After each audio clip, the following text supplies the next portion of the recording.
job. Well, yeah. I would say my interest.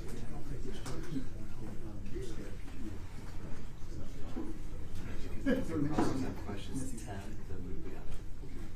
Okay.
Good morning, be seated please. Persons are here, defense attorney here. Everyone all set? Yes. Alright, calling 220236 people versus Angelo Raptopoulos, calling 220310 people versus Marco Despicus, and calling 220159 people versus Roy Larry. Appearance on behalf of the people, please. Good morning, Your Honor. My name is John Skresky, here for the people. Morning, Green and Broad, people. Rick Blanco on behalf of the people. On behalf of the defendants, Mr. Thomas. James Thompson, Scott Ruark on behalf of Mr. Bisbicus. And good morning, and may it please the court, Richard Taylor on behalf of Mr. Wordman. Mr. Bellata. Good morning, Your Honor. Michael Bellata on behalf of Angelo Raptopoulos. People ready to proceed? We are, Your Honor. Okay. Your Honor, there is one preliminary matter. I want to acknowledge receipt of the item that we spoke about yesterday. The prosecutor is serving with that. There has been a request for the immunity agreement or Castigar letter from the United States that was issued to Marissa Hutchinson. I have not yet received that. I'm entitled to the statement, I'm entitled to the motivation before I get into it with her, and I don't know whether or not we're in a position to say that you're going to give it to me. Judge, I was told by counsel for Marissa that she could not give it to me. So I can't get it. That's the only way I can get it. I can't get it. It does not apply to this hearing. It absolutely applies to her motivation for testimony.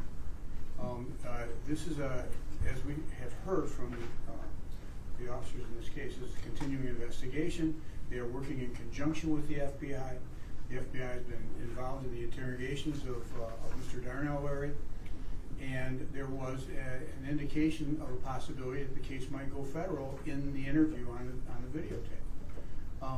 A person who was a witness in a case has a right to waive whatever the privacy concerns are for purposes of either the investigation or the grand jury. Before she testifies, I should want to be prepared to get into the information that is motivating her testimony, is facilitating her testimony, and may be part of some bargain, which I can't know until I see the document. She has gotten immunity from prosecution here. We know that we had heard that she had immunity from prosecution federally, and I think that we're entitled to that. And if we don't get it, then I'm going to ask you to bar her testimony. Response, Mrs. Swinsky? I don't have the letter. Like I said, I was told I could not have it. As far as whether she's got federal immunity in testifying here, I can't tell you that. I don't know. Can I ask a question? I certainly couldn't grant that. The only thing that any immunity that I know about here is with this court, which has issued an order of immunity on a motion of the people. That's all I know about. And you have that information, correct, Mr. Jones? I do, but it's not enough. He has an obligation under Kyles versus Whitley, not only to give you what he's got, but is readily available. He has agents. It's United States Supreme Court precedent. He has agents in this case that are federal agents who are working in collaboration with him on this case. He can easily ask for it, okay? I did. And they said no. Right. Then I'm going to move to bar her testimony. Okay. First of all, when is she going to testify? Well, she'll be the second witness today. Her attorney is supposed to be here at 1:45, although I think she'll be with a different attorney when she comes. But Lane Sacco is her attorney, and she's supposed to be here at 9:45. At that time, she can explain, why she can't release this letter to me. I can't rule on it without more legal authority. I appreciate that you say that I can bar it based on your understanding, but if we have to take a break and you have to brief it, or at least give me the authority so I can make a ruling, we'll do that. But I'm not going to do it until Ms. Sacco gets here. I can't. You're basically giving me hypotheticals. You haven't given me any authority other than, and I'm not suggesting there is authority, but it certainly isn't an issue that I know off the top of my head, but certainly I can figure it out with some authority. So I'll try and give you what you need. That would be good. And who are you calling now? Daniel Vittori. Okay, so let's call. We have a quick sidebar before we begin the testimony. I don't know what the order is going to be, but I want to just run a couple things by you, so I don't want to foul anything. Good idea. Yeah, you can go. So what do we need to turn off? Yeah, we're going off record. Let's make sure everything is but how long is this going to be? Like when we get into 4.2? No, it's just short. Can you hear me for the record? This is muted, that's why I'm asking. That's what I just asked you. Oh, okay. Make It's sure just everything's muted. given.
that's why I said the same thing. I just want to clear it. 'Cause I don't want Okay.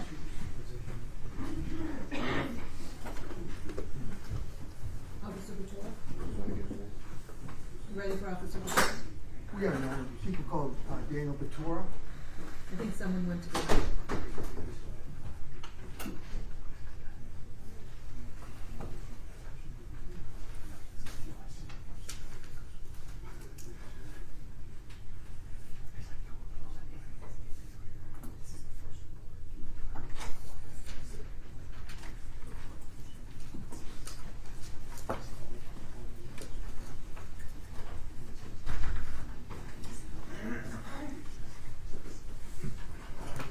You do solemnly swear or affirm the testimony you're about to give in this matter should be the truth.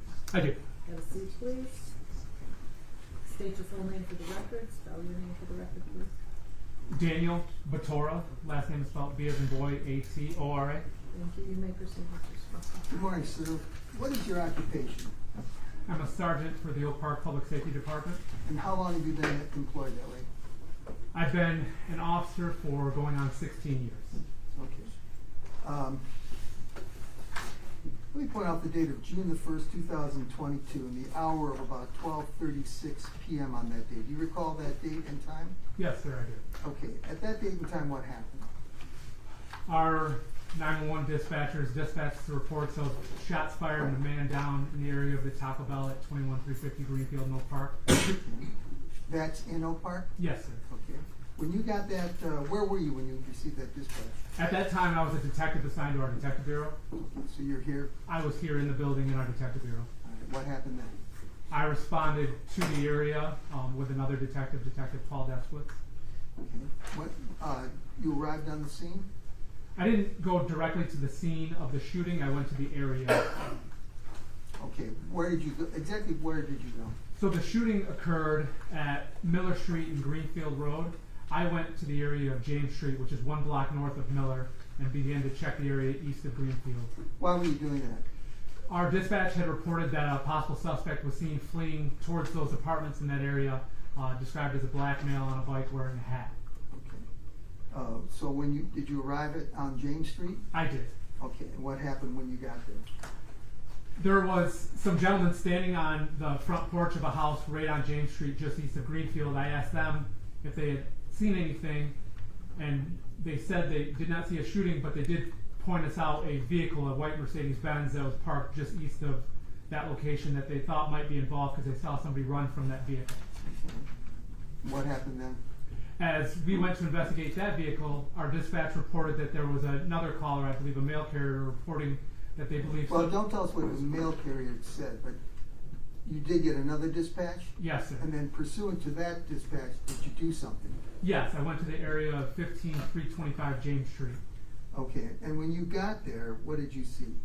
I saw a male subject that, as we approached, he saw us and he looked like he was going to try to move away from us or run, but he physically couldn't. I could tell that he was injured, and he matched the description that we were given.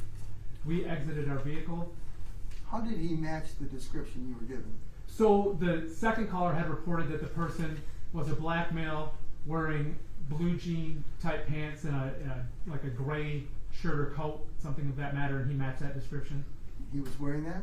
He was wearing, yes, dark pants and a gray shirt. Okay.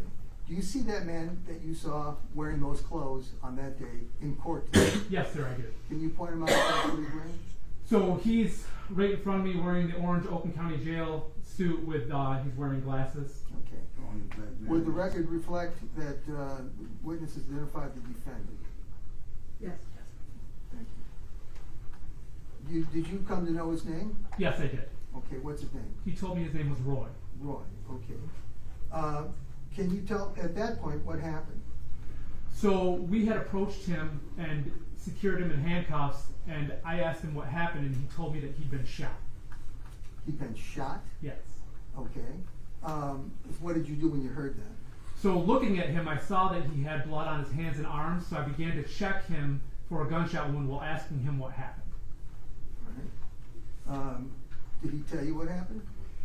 He told me that he had been at the Taco Bell on Greenfield attempting to buy marijuana from a subject, And while doing that, two white males had pulled up in a vehicle, and one had gotten out and had punched him, and then as he ran from the scene, they pursued him in the vehicle, and he was struck by the vehicle. With the suicide vehicle? Yes. Okay. All right. When he told you that he would have been shot, did you check for a wound? I did. I began checking him for a gunshot wound and could not find one. Okay. You didn't find a wound?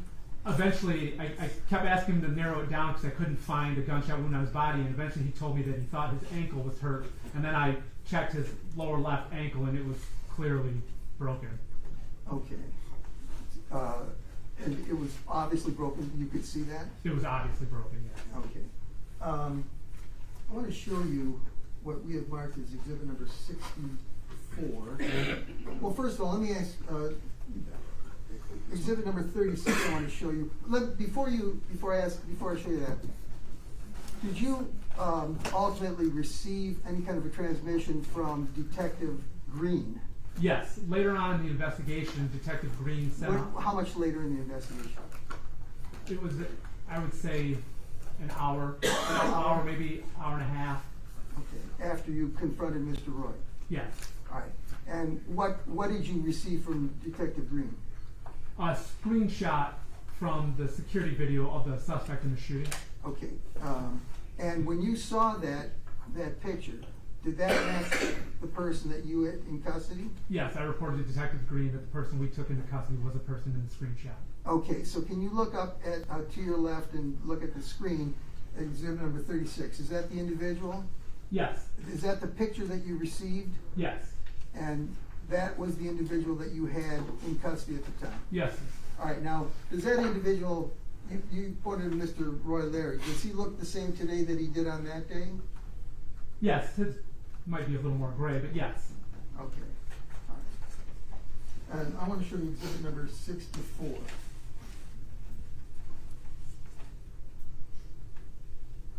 Do you recognize those things, sir? Yes, that was the clothing that he was wearing that day. All right, so can you describe what that consists of?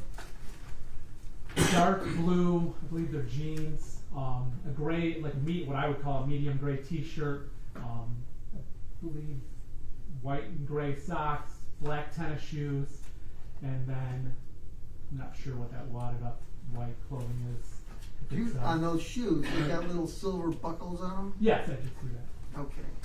And those were the clothes that Mr. Larry was wearing when you approached him in front of the apartment on James Street? Yes,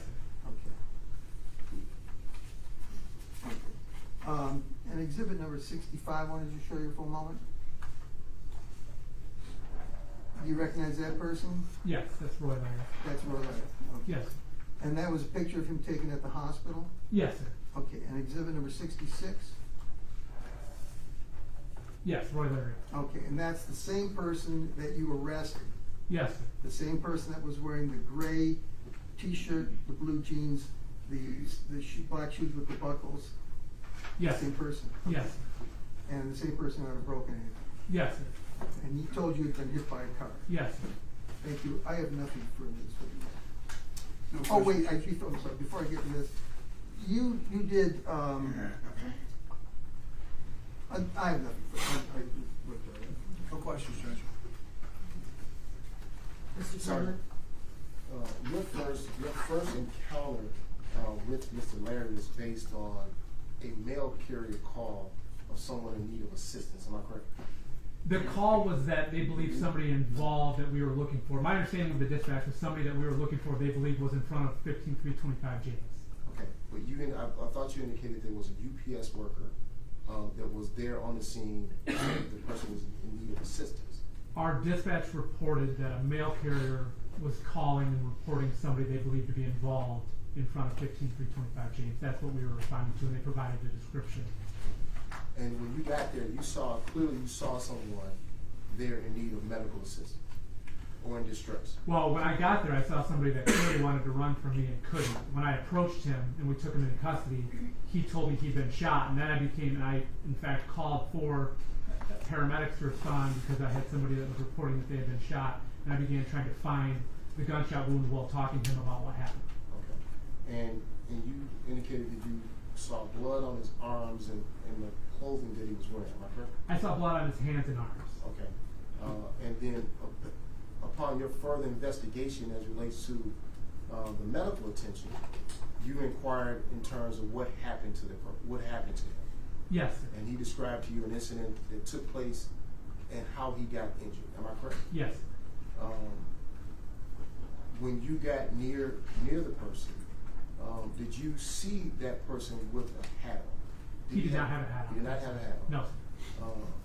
Did you see any gloves around the person? He did not have gloves on, no, sir. And he clearly was not on a bike at that time. No, sir, he was not. Did you find any weapons of any sort in or around the area that you encountered the person that was injured? Did I find any weapons around Mr. Roy Larry? No, I Yes. did not. Okay. As it relates, you indicated that at some point medical personnel came to the scene and transported Mr. Larry, or the person that you were encountering on that day. Am I correct? Yes. Okay. And when he was initially transported, let me ask this question. Let me ask it a different way. How long after you came in contact with him did the medical personnel come and transport him from that area? So they were, this will be recorded somewhere because they have to do a report. I would say that it was probably around 15 minutes, it felt like, while we were out there, because actually a storm came through and we were rained on pretty heavily. But then the ambulance arrived on scene, they began treating him, and then we had to transport him to an ambulance cot, a gurney, and then get him into the ambulance, and then the other detective I was with actually stayed with him when he went to the hospital while I stayed at the scene.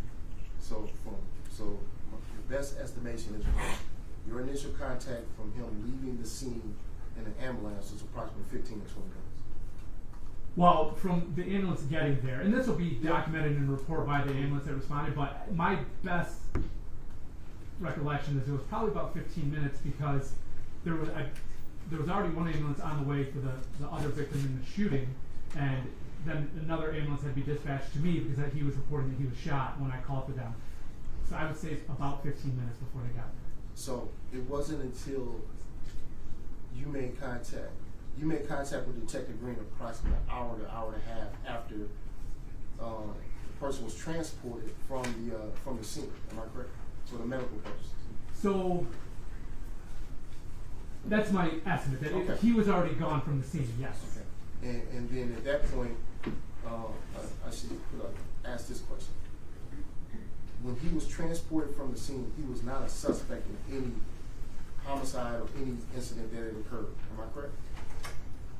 At that time, well, so I don't know if you want me to get into this, but No, at that time, I don't want you. At that point, you had got a call of somebody being injured or a possible person involved. You get there.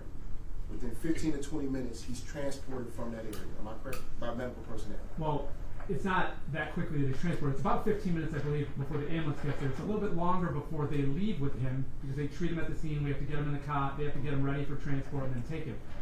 Prior to that happening, we had a witness to the incident come to where he was at. Okay, I don't want you to get into what any witness said or anything of that nature. Okay. The question was, I guess I should stay to this question. After you made, I just want some clarification. After you made contact with him, let's say 15 minutes, he's transported from that area. Am I correct? Or let's say another 15 to 20 minutes.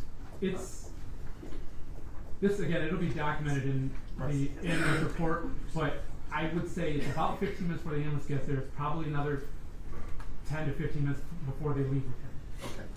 And you don't make contact with Detective Green until approximately an hour and a half after that. Am I correct? It's approximately an hour and a half before I get the text message screenshot. I believe there's that time difference. Thank you. No further questions. I have no questions. Judge, will you indulge me to let me ask a couple questions? Sure. All right. You've been an officer for Oak Park Police Department for how long? I will 16 years this year. Although all of that wasn't with Oak Park because I actually worked here for 5 years. I was laid off. I went and worked for the East Lansing Police Department for 2 years. And then I came back to Oak Park, and I've been back at Oak Park for going on maybe 9 years this year. You're So it's a familiar little with choppy. Hutch's jewelry? I'm sorry. You're familiar with Hutch's Jewelry Store? Yes, sir. It's in Oak Park, right? Yes, sir. Are you familiar with any calls to Hutch's Jewelry relating to crimes of violence?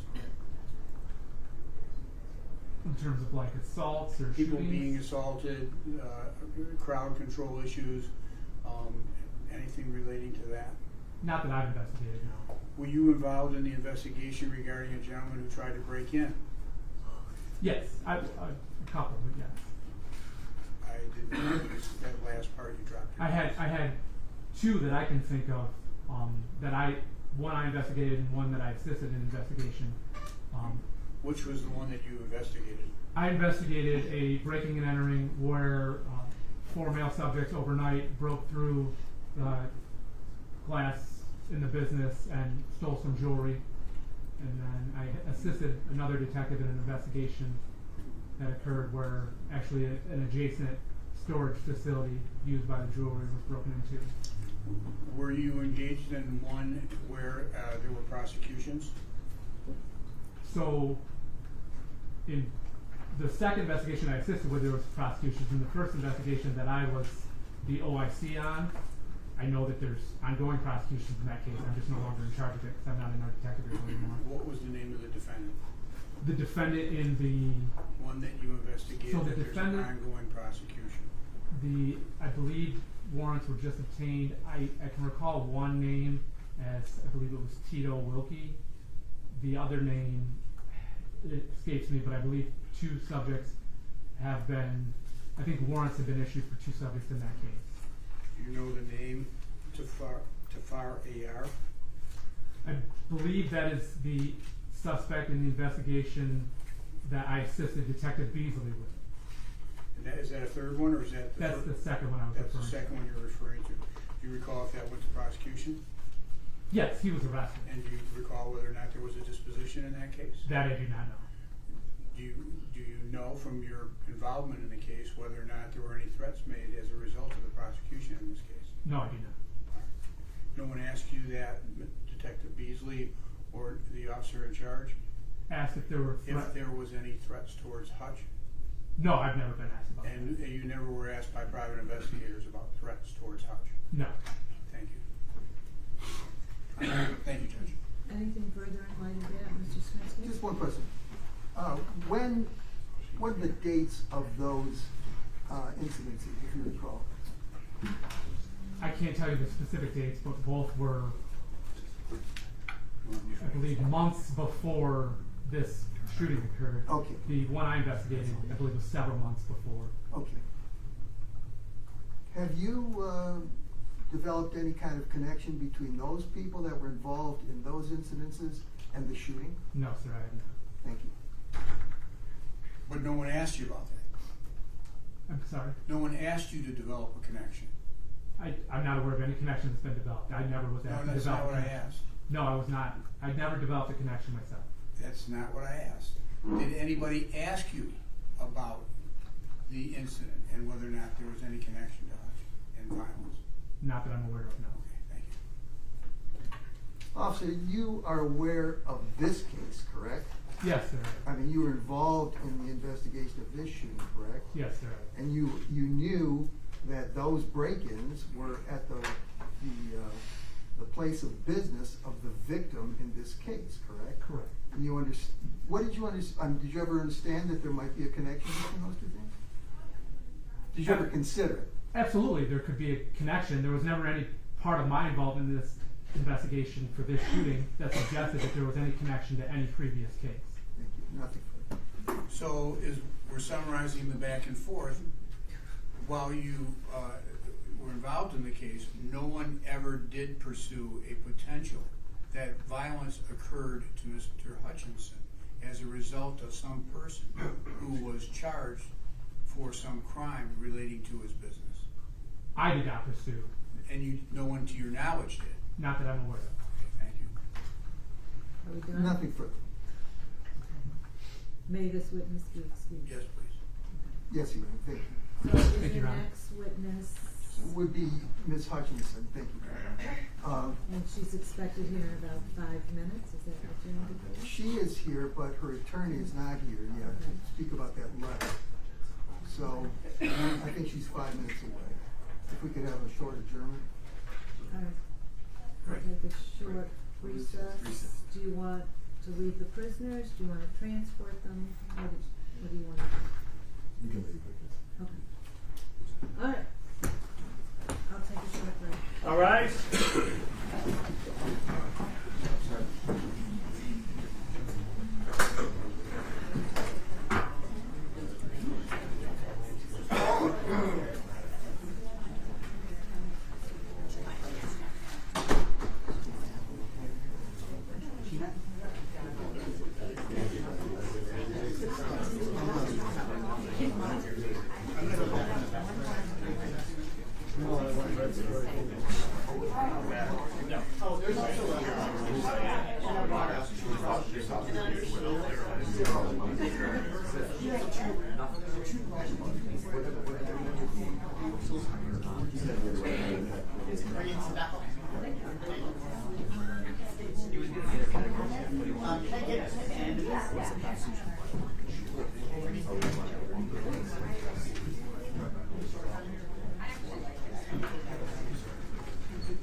No.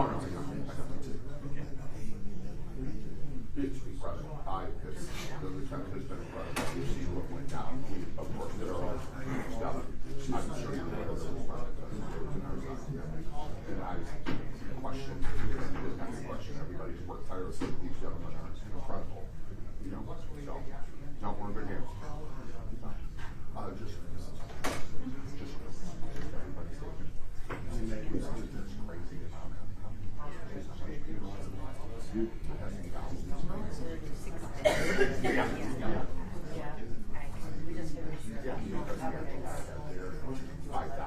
Right, everybody has their own. We're both thankful and impressed by we know there's been a lot of dedication and time. Obviously, one of the things that I only see do I know what I'm more we're so glad it happened. In other words, another mile. You just need to start this really having fun.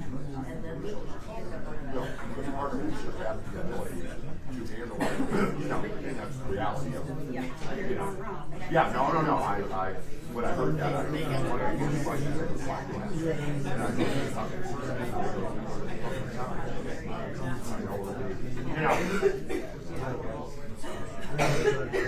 not only us,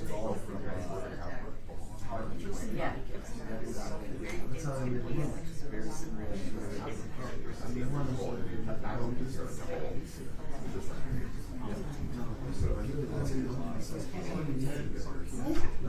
which is critical.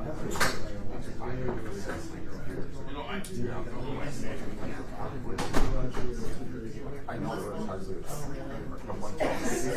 hardly oh yeah, from another case, we kind of know it's right on the edge of the pier. We have a family member who's a different story, but there was a few plus the pictures my wife's friend had left the home. So that's right on the edge of the pier, right on the edge of the county.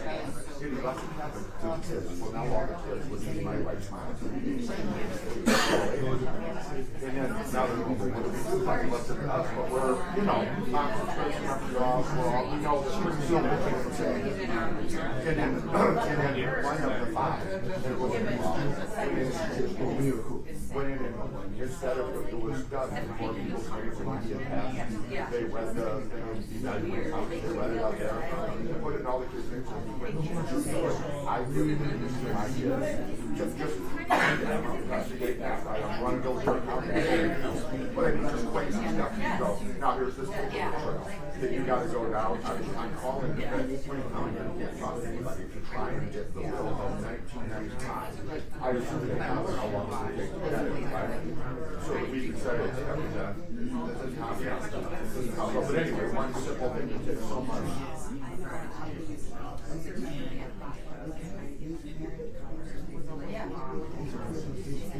Yeah, recently during COVID, during this, they shut down, and they didn't, not nice people, but they just was like, no, we can't come to the courthouse, we'll call you back, we didn't talk to anybody, we'll call you back to the courthouse. They hopefully will probably 48 hours to they'll be over that, but we'll say yes, you know, it's what I got is important what matters, and I don't know how important it is. I know that these practices, you can see that it's so we appreciate when, you know, somebody has those resources.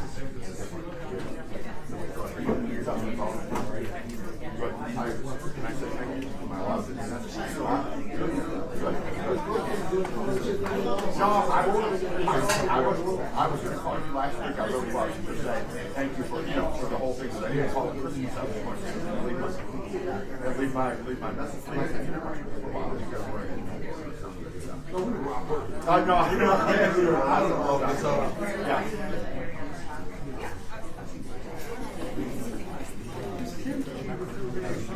Oh, you're totally from so he was actually someone there. You're younger than him. Yeah.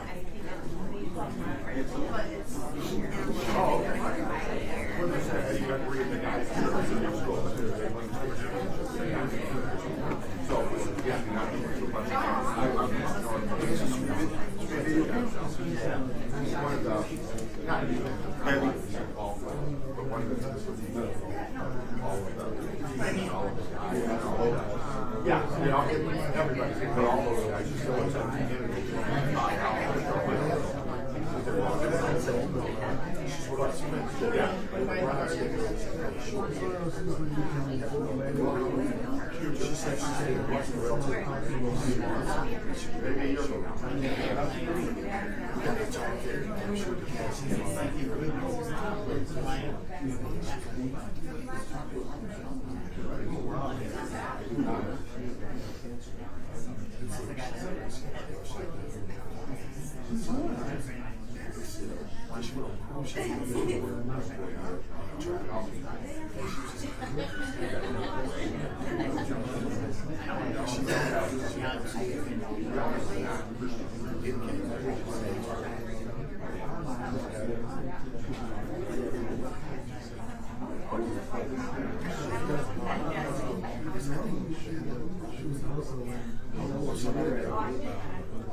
really the dates of this, there's no more than this, where,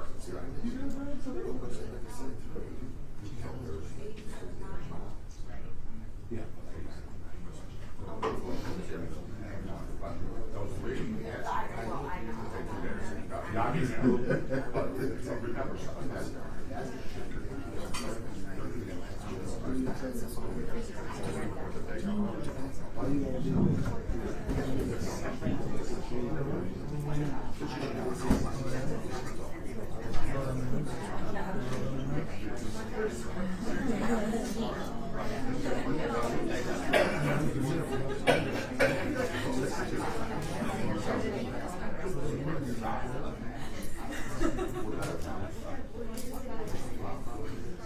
because you can decide what you are.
It ain't that, it's the here part that really gets out.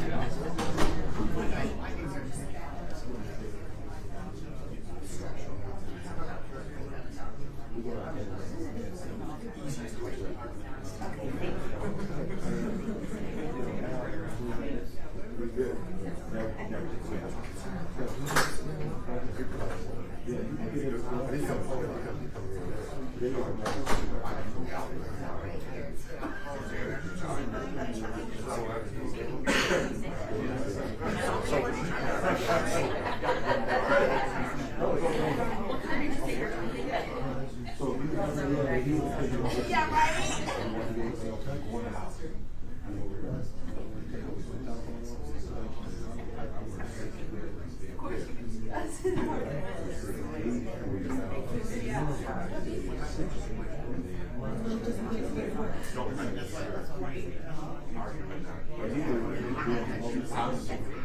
Well,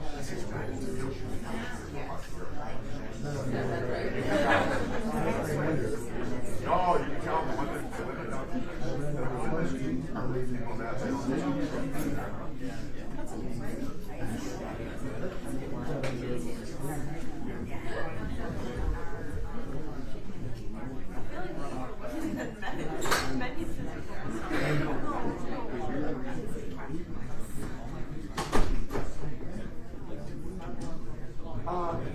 certainly they're a little more emotional, but no, like this judge doesn't look like it. The next one is sticky out. She's incredible. And it's just like there's no nonsense, right? The thing is just like a lady she's got a place on it. There's like no nonsense though, right? Yeah, they're all together, you know, now both, and then move on, right?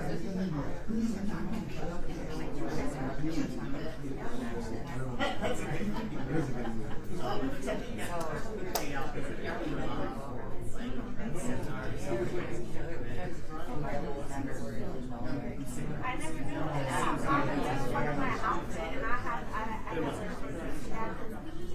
short. So like,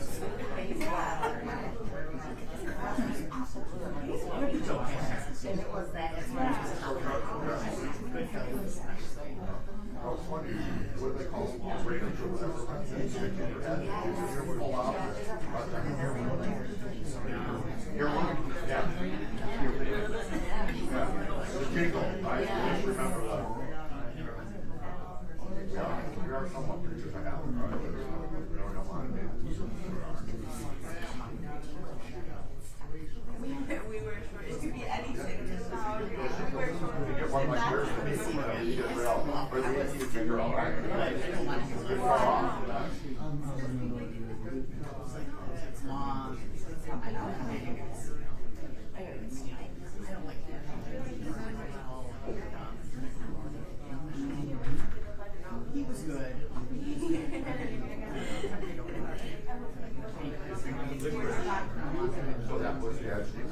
just like, it's just a regular get like church cheese or No, it was good. It wasn't like not even knowing where it come from. And then on the ranch, I went to the commercial from that cheese. Just I don't know. So they got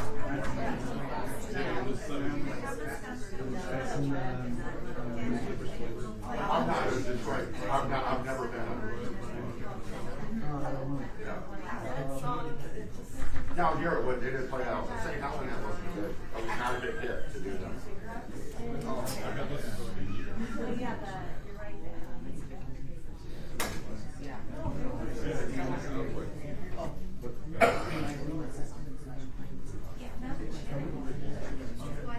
Well, later.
Oh, that's what I thought. I knew that you had how old?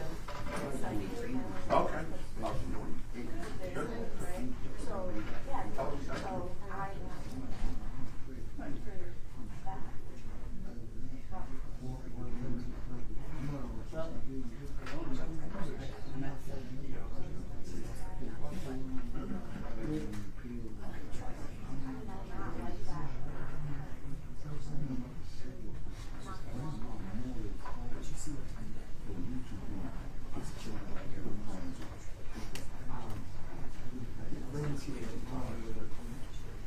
It's a process.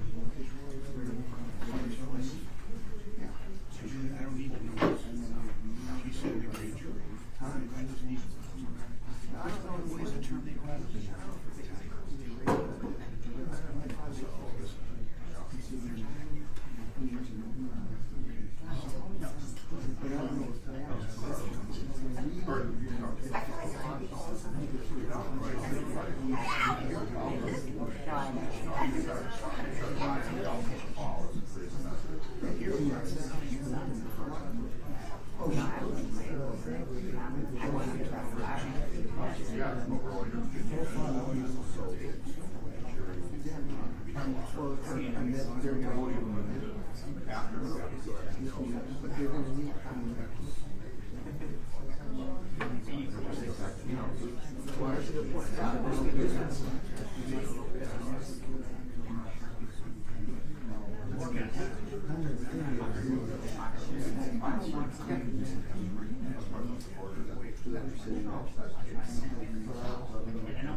I'll know in 15. I'll have an answer in 15.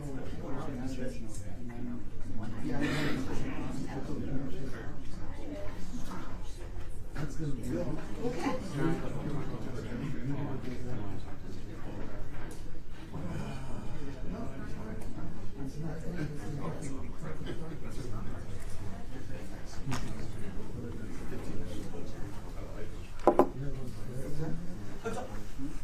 You want to go outside and make a phone call rather than sit.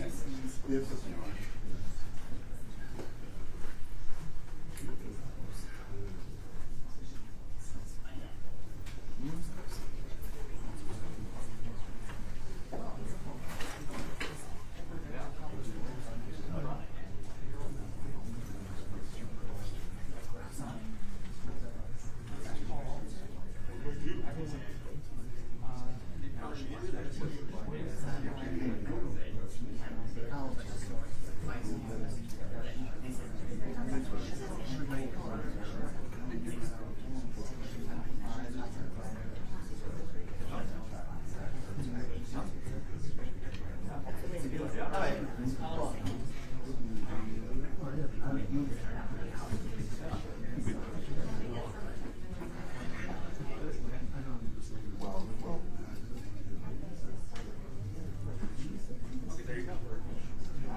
It doesn't help me.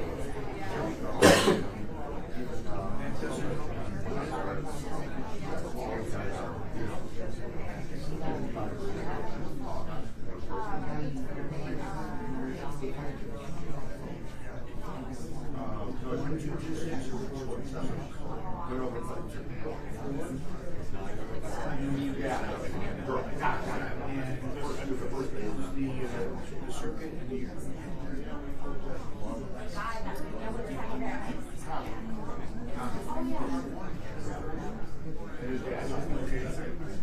anything in the second half is in the sixth. Hey, Jim?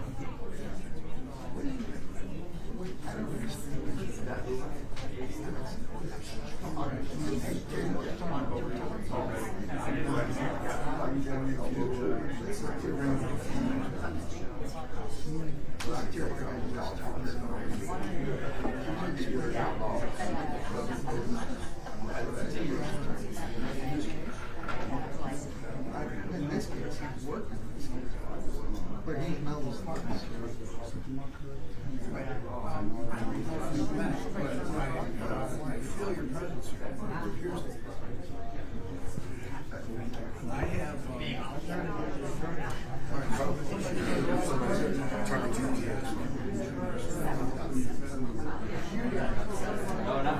did not touch. I don't touch anything that the media has.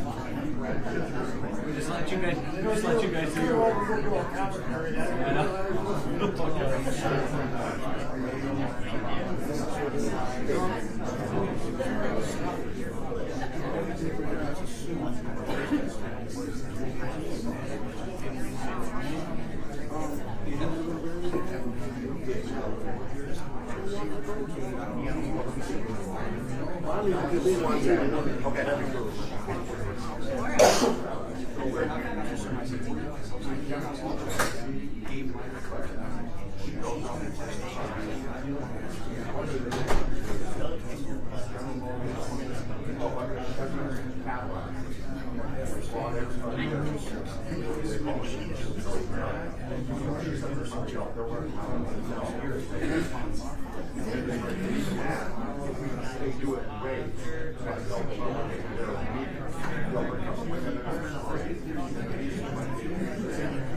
What they do is put, Okay. because if you're so the iPads, you have to have 6 or 7 Japanese, Korean, so whatever the guy puts back out. Can Jim have your number? Yeah, so it's crazy, that's some of that.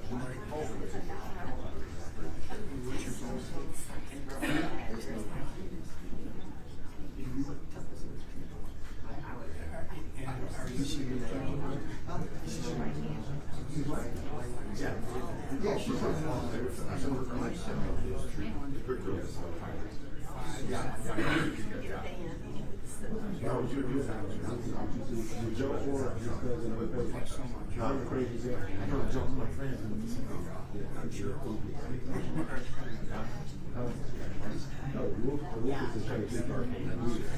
Oh, yeah. I worked with somebody.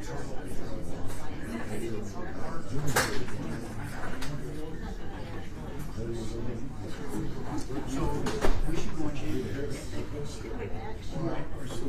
Or tell her what I need. Jim, before you do that, what Okay. So we've talked it through. We've done the research.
This is my pitch.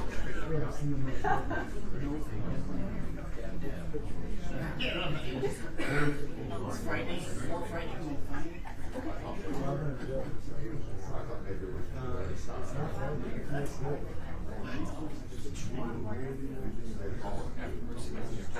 So she just texted me.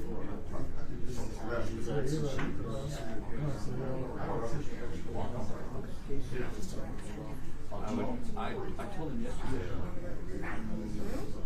1:30.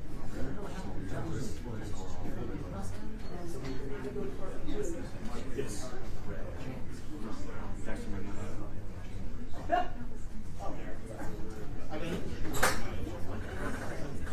What was your chance? Your second grade. Hitch?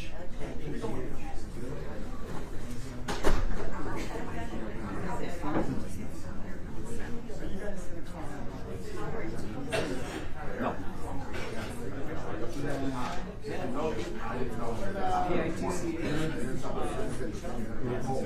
We're hoping it gets in there.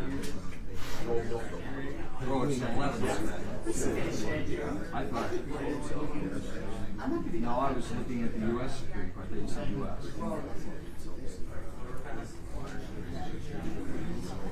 That's nice.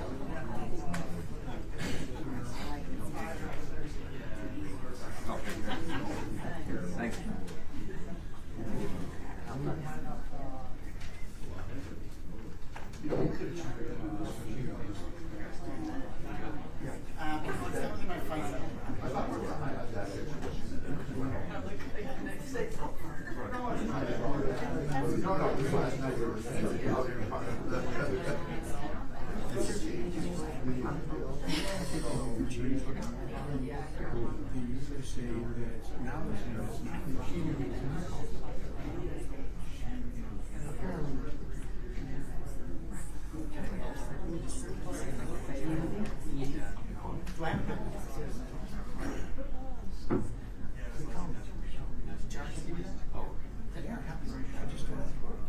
I'm reading it with you. Do you have a copy of that? That's the only thing, that's the only copy of it. Oh, okay.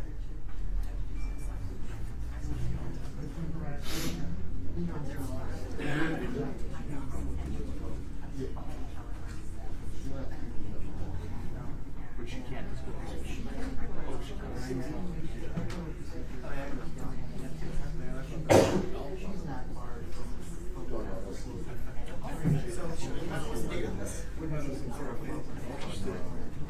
I've been on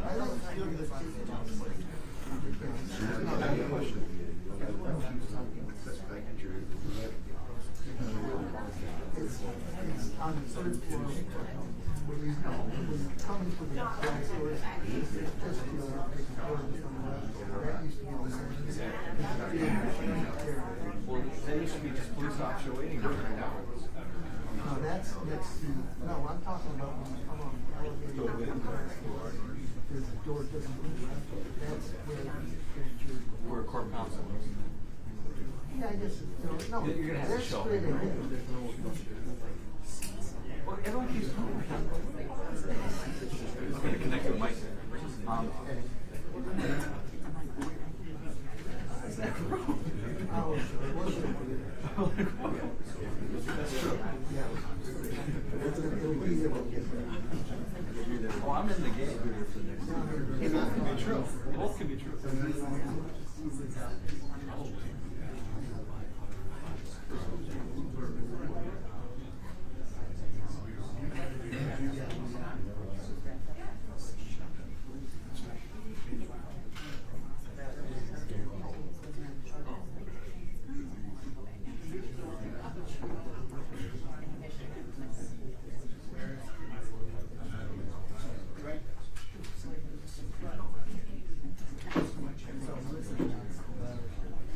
Oh,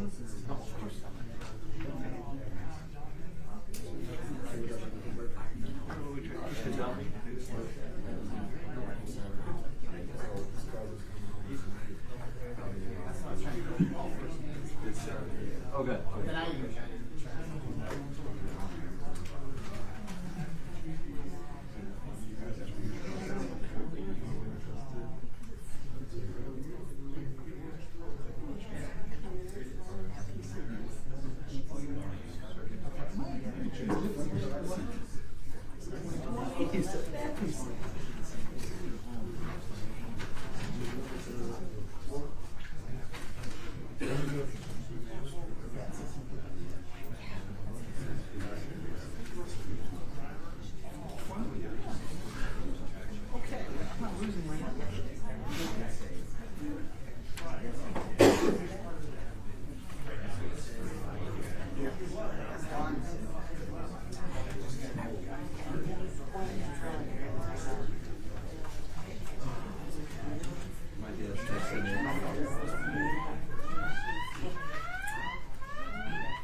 Somebody's wife is calling.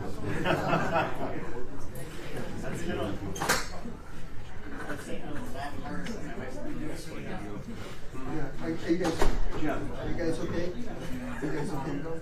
Yeah. Court number 2.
People do that.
Yeah, we were on the way to Florida.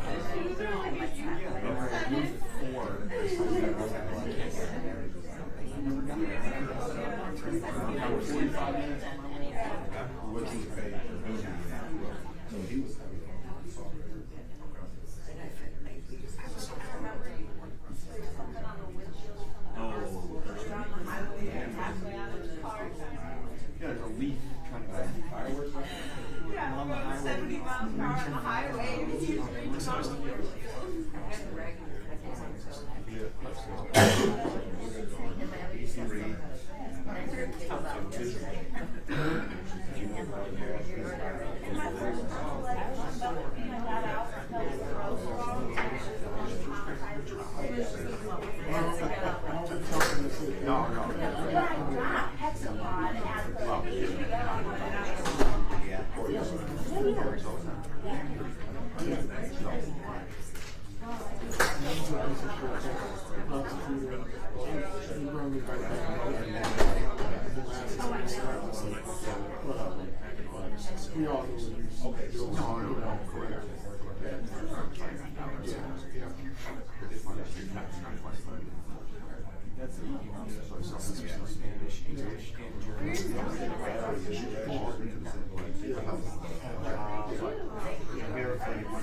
That's why it wasn't.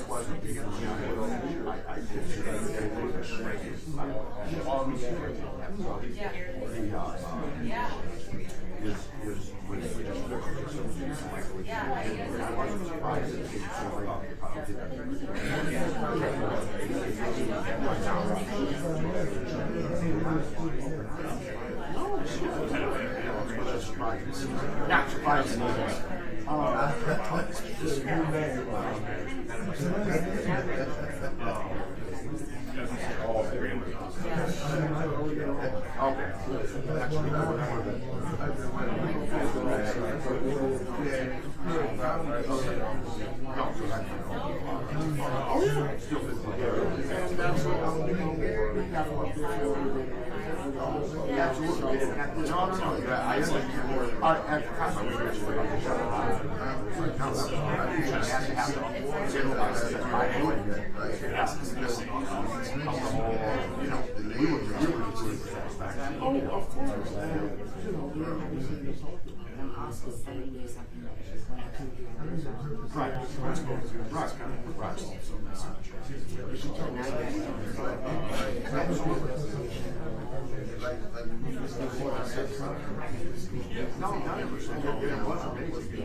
I get it. What's funny is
For the people. Randy Brawley, we have the people. Rick Block with the people. And James Thomas on behalf of Mr. Vickers.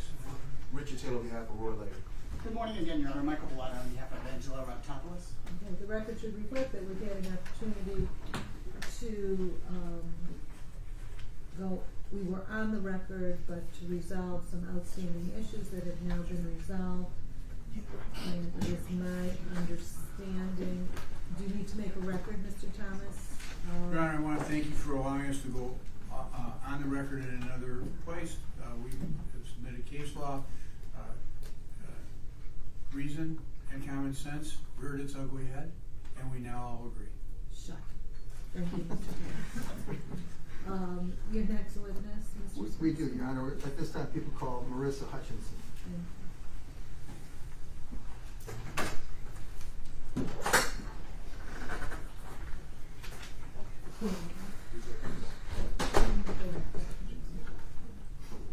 Thank you.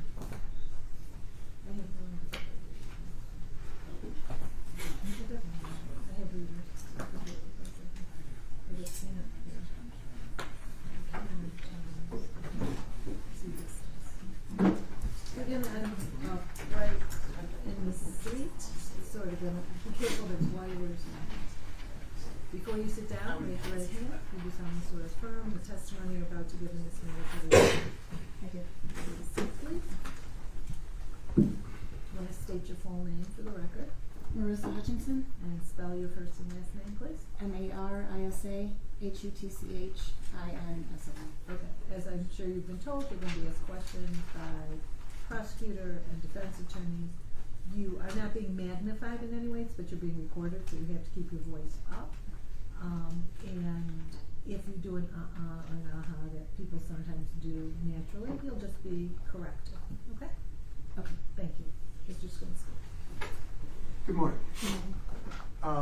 Ms. Hutchinson, did you know a person by the name of Dan Hutchinson? Yes, And who was that? my husband. Okay. How long were you married? 16 years. Okay. Can you tell us, in June of 2022, about where you lived? Pleasant Ridge? Okay. And was that on Woodward Heights? Yes. Okay. Can you tell us, on Woodward, that runs right into Woodward, is that correct? That is correct. Okay. And on the corner of Woodward and Woodward Heights, what is located there? On that corner, there is a funeral home, there is a resale shop, and there's a bus stop. A bus stop. There's a bus stop. Okay, thank you. You have any children? Yes. And how many children have you? I have one daughter, And that's Marley? and that is Marley. How old is she? 16. Okay. Do you remember what Dan's telephone number was? Yes. What is it? 248-730-0706. Okay, thank you. Were you engaged in any kind of a business? Yes. What kind of a business? Retail jewelry. And can you explain that to us a little bit? Help us understand what kind of a business that was. Well, we sold all types of jewelry, rings, watches, pendants. We did a fair amount of custom jobs, so people would come in with an idea of a pendant that they would want, and we would make that in diamonds and gold. So it was fine jewelry. All right. Was it expensive jewelry? Yes. All right. Can you give us price ranges for your jewelry? Well, I would say starting in the $500 to $1,000 range on the low end, up to maybe $50,000 for even $75,000 for certain pieces and certain watches. Okay. So it's fine jewelry and it's very expensive jewelry. Correct. Okay. Before we go any further, I want to go through something with you, and that is that you are testifying here today pursuant to an order of immunity. Is that correct? That is correct. And that was issued by this court for this procedure. Is that correct? Correct.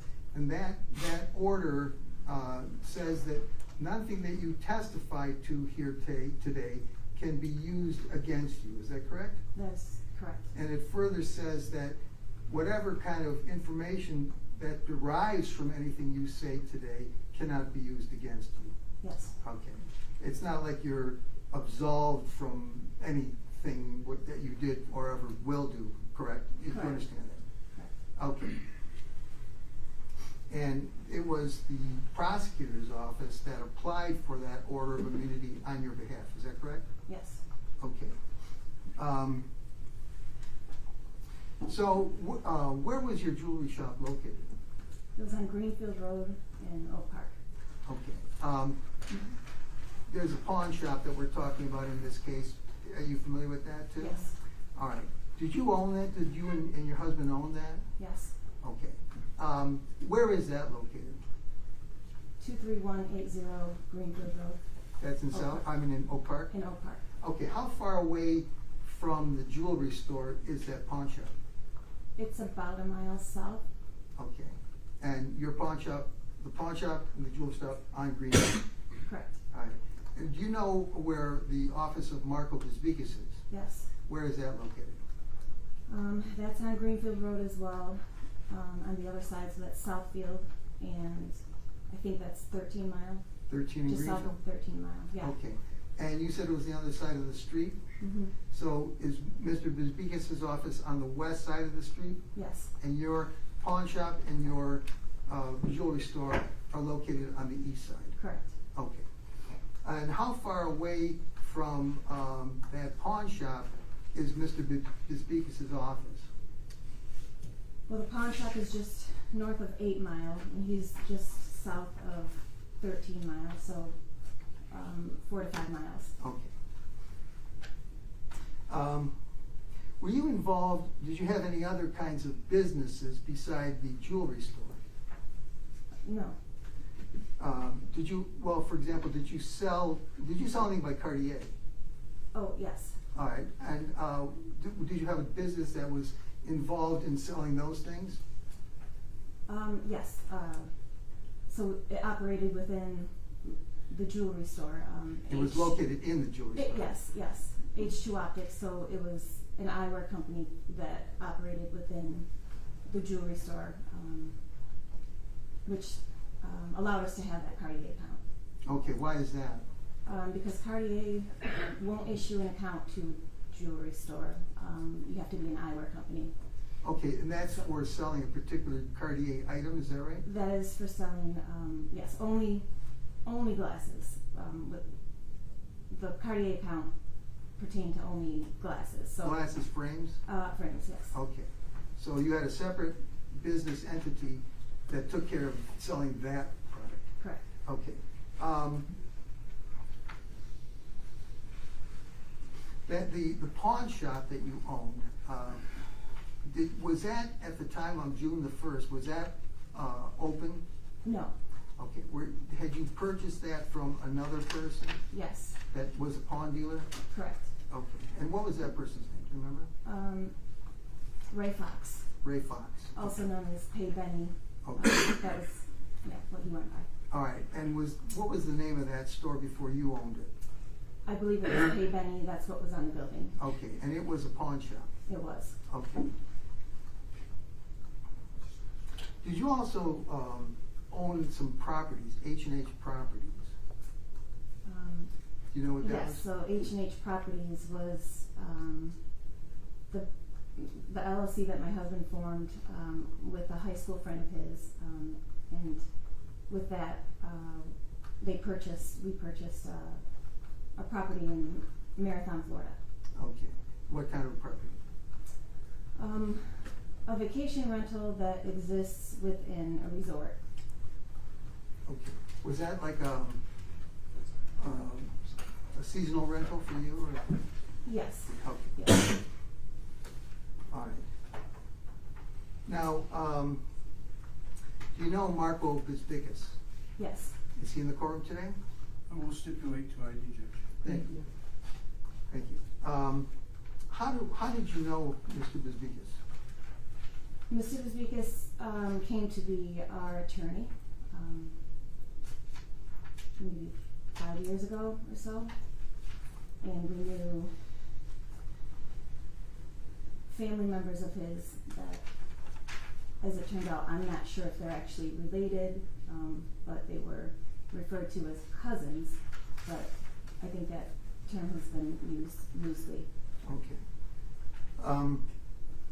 How did you recall how your relationship, you and your husband's relationship with Mr. Bisbikis started? Well, it started, I believe the first case that, is that what you're asking? The first Right, case? yeah. The first case that Mr. Bisbikis represented us for was, he helped my husband get his right to carry a firearm back. Okay. All right. Do you remember who referred you to Mr. Bisbikis? So his cousins, that one of his cousins worked for us a long time ago, and One of Mr. Bisbikis' cousins? Yes. Okay. Yanni Sekalaris, and then also Alex Sekalaris. He didn't work for us, but he was around. He had a relationship with my husband where they would buy and sell coins. All right. Mr. Sekalaris, on June 1st, he was driving the silver Mercedes that pulled up next to your vehicle at the Yes. time of the shooting? Correct. Okay, so you knew Mr. Sekalaris? Yes. When he pulled up next to you, did you know who that was? Yes. Because of the car? Correct. Yes. Okay. Now, your husband and Mr. Sekalaris, they were actually in business together? I mean, sort of, very informally. Alex knew collectors of coins, and the nature of their business was that my husband would give Alex money to buy a coin, and then Alex had ways to sell them, certain coin shops in the area, and whatever profit they made off of that, they would split between the two of them. So my husband would fund it, Alex would do all the footwork, and then they would split the profits. Okay. Did there come a time when that arrangement ended? I mean, it would go up and down. Okay. And why is that? Alex is an interesting person, and his personality is up and down, and his mental state would be up and down. So Okay. Does he suffer from some type of mental he illness? does. He does, and takes medications, and sometimes he doesn't take medications, and so that can create instability. So. Did Mr. Sekalaris and your husband, what was their relationship like? Was it friendly or not? It was friendly, and I think the best way to describe it would be that my husband was kind of like a big brother to him, and he would get annoyed by him because of his inconsistencies and his instability. And my husband was a very busy man with the business, and Alex was just kind of wild at times. So sometimes my husband had patience for it, and sometimes he didn't. Was there any type of violence between the two of them? No. Or any animosity? No. Okay. Annoyance maybe, but not On the part of your animosity. husband? Yeah, yeah. Okay. Would Mr. Sekalaris come often to the store? Yes. All right. How often? Some days it would be frequent. Some days he would come through and leave and circle back through, and just kind of, like I mentioned, the instability would show itself sometimes, and yeah. And, Okay. and then weeks could go by, months could go by, and you wouldn't see him. I see. Okay. Do you know a person by the name of Angelo Reptopoulos? Yes. Is he in the courtroom today? Yes. Can you point him out and tell us what he's wearing? He's right there in orange. Stipulate it's Mr. O'Callaghan's turn. Thank you. Thank you. Now, do you know a person by the name of Roy Larry? I now know who Roy Larry is.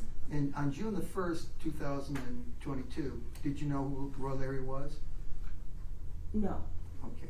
I mean, at some point, I'm sure on that day you Right, probably no. found out. Prior to June 1st, I had no idea who No Roy idea. Larry was. Prior to June 1st, did you know who Darnell Larry is? No.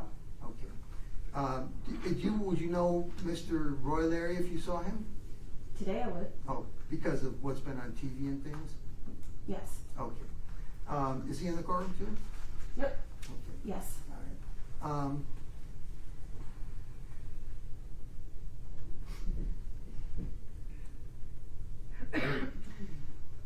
When you said that you were one of Mr. Bisbikis' clients for about 5 years, was he Yes. always located in that office on 13 Greenfield? No, he was not. Where was he before that? Farmington? Okay.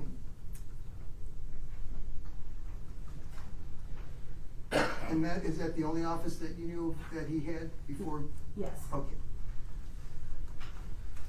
Can you, did you have exclusively an attorney-client relationship? Did you and your husband have an exclusively attorney-client type relationship with Mr. Bisbikis? I believe so, yes. Okay. Did you ever socialize with Mr. Bisbikis? There were times, yes. All right. You and your husband? Yes. All right. And he and his wife? No, Just he and the three of you? correct. Okay. Well, can you help us understand what the relationship between Mr. Bisbikis and you and your husband was like? Well, it started out with the case that I spoke about, and then it turned to there was a case pertaining to, of all things, my dog that he represented us on, and then it turned into he kind of became general counsel for the business. So things that came up, he would advise us, or he would handle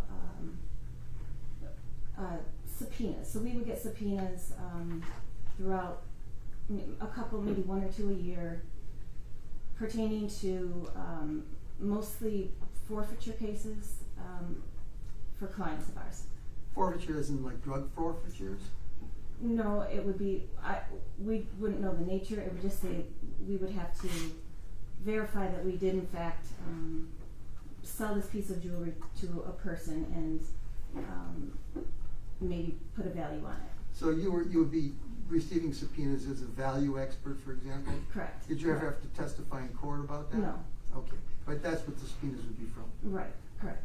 All right. Would any of those be criminal subpoenas? I don't, Subpoenas that are summoning you in a criminal case No. as opposed to civil case? no. Okay. Besides, how often would you and your husband speak with Mr. Bisbikis? Can we have it one or the other, not both? Well, for example, yourself, how often would you speak with Mr. Bisbikis? That's hard to answer. I guess it would depend on things that were going on. Sometimes it would, when business was very busy, we would speak maybe weekly, or my husband spoke to him a lot more than I did, but I was present for a lot of the meetings that we had with him. And they were about business? Yes, Okay. Did you trust Mr. Bisbikis? yes,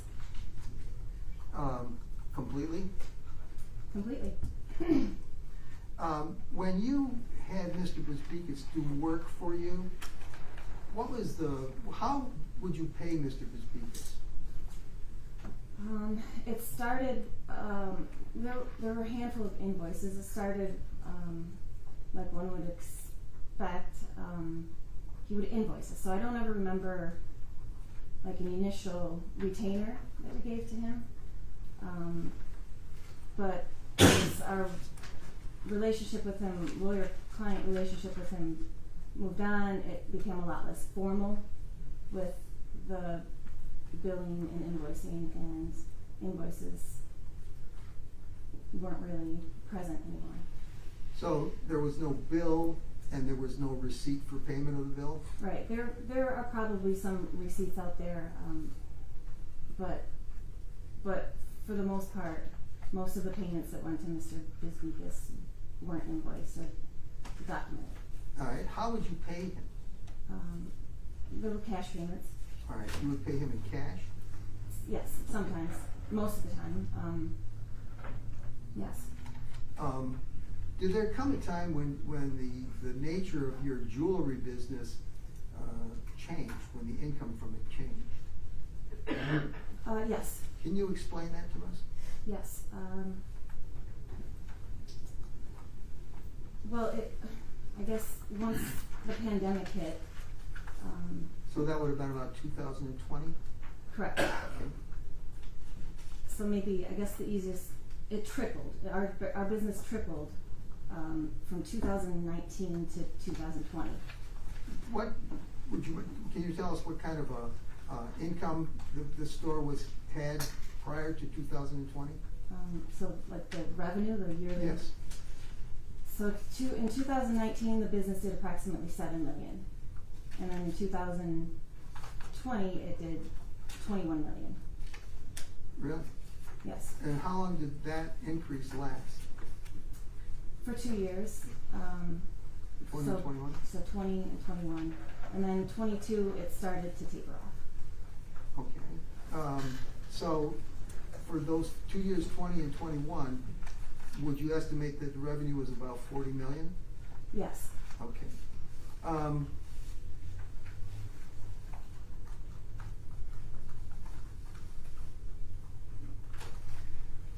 Now, when your customers would come in to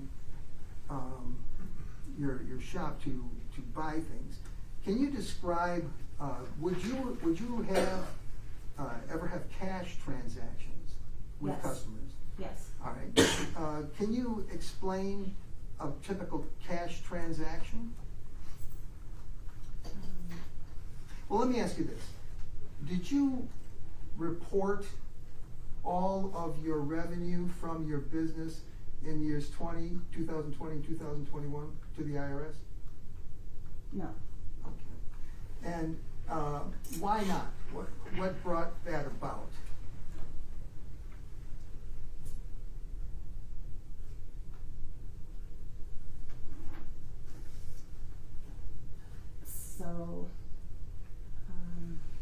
So there's certain paperwork that has to be filed with the IRS for sales that are over $10,000 cash, and Those are called, what, do you know what those are? it's an 8300 form, Okay. and an 8300 form requires a license and a social security number from the client, from the customer, and some of our customers were unwilling to comply with that, and we would let them slide. In other words, you would take more than $10,000 in cash for That a is correct. transaction? That is correct. Okay. How many times would you think that was done? I don't know. More than 20? Judge, can I interpose an objection? I need to have a better foundation about whether or not this is from her knowledge and experience, or whether or not this is something that someone told you. What was your duty at your duties at the shop? Her duty. Your duties, that's what I said. My duties at the shop, I floated.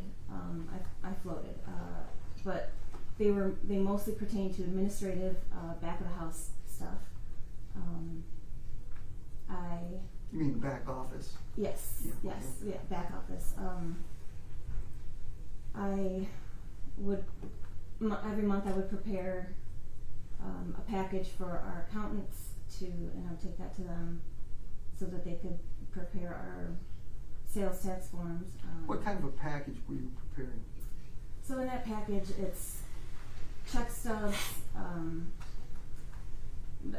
bank statements, credit card statements, and then with that, they would prepare the monthly form to mail to the IRS. I didn't hear you mention whether you prepared some kind of report on cash receipts. So there was a portion of our business that was not accounted for in the 20 million. So of the 20 million, approximately 20 million that we did in 20 and 21, our business was about 60 to 70% cash, the In rest of 20 it- and 21? Yes. Okay. But there was also an additional side portion of the business that was accounted for in that number. All right, and would you, when you're preparing this package to take to an accountant, and you had 60 to 70% of your business in cash, would you be reporting all 60 to 70% of that, of the cash? Would you be reporting all the cash that you had received as revenue? So that's two separate questions. One is reporting the cash, or then it says all the cash that you received. So, I'm not sure what the question is, but could we break it up into two separate questions, please? Mr. Szymanski, if you can. Okay, okay, I'm trying to get this straight. You said that about 60 to 70% of your business was done in cash, correct? 60 to 70% of the business that we reported was done in cash. 100% of the business that we didn't report was cash. Okay, all right, and that percentage of what you didn't report, which was cash, about what was the value of that? I would say anywhere from 5 to 10 million. Okay, so you would have all this cash that you would report to your account, but then you would have 5 to 10 extra $1 million of cash In those years, yes. in both 20 and 21. Yes. So that's anywhere between 10 and 20 million in cash that you did not report. So where would that go? So some of that money would just get reinvested back in the business. We would buy inventory or equipment for the business. And then at that time, we started taking some of the cash to All Law. And All Law is whose law firm? Marco Bezlikis. Okay. So you would actually transport actual cash? Yes. How did you carry it? In a backpack or in drawstring bags. In a bag. Okay. And would it just all be stuffed in the bag, or how was it packaged, the money itself? The money itself, we would do it like the bank does. So we would strap, if it was hundreds, there were stacks of hundreds and $10,000 stacks.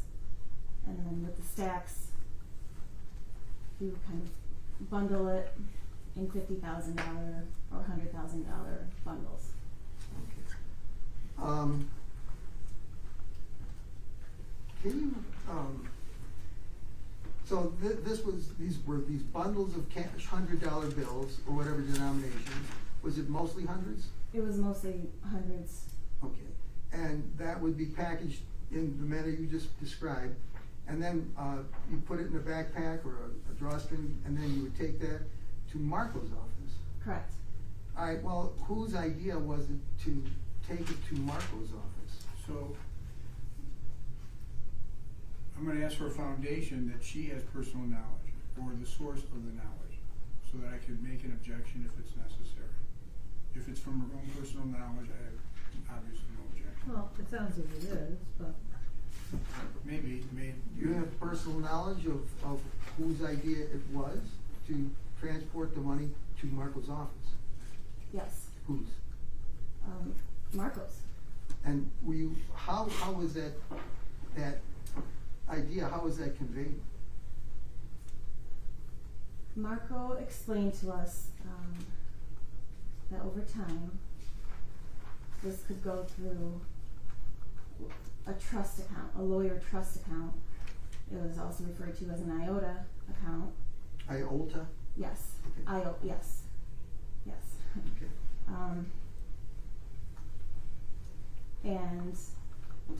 And that because of lawyer-client privilege, the origin of that money could not be questioned.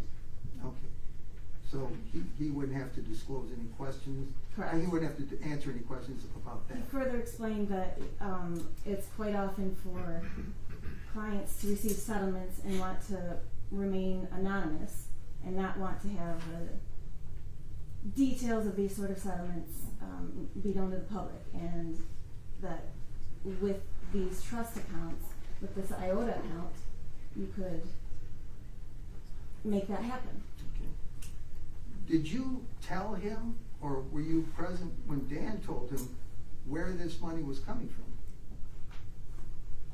Yes. All right.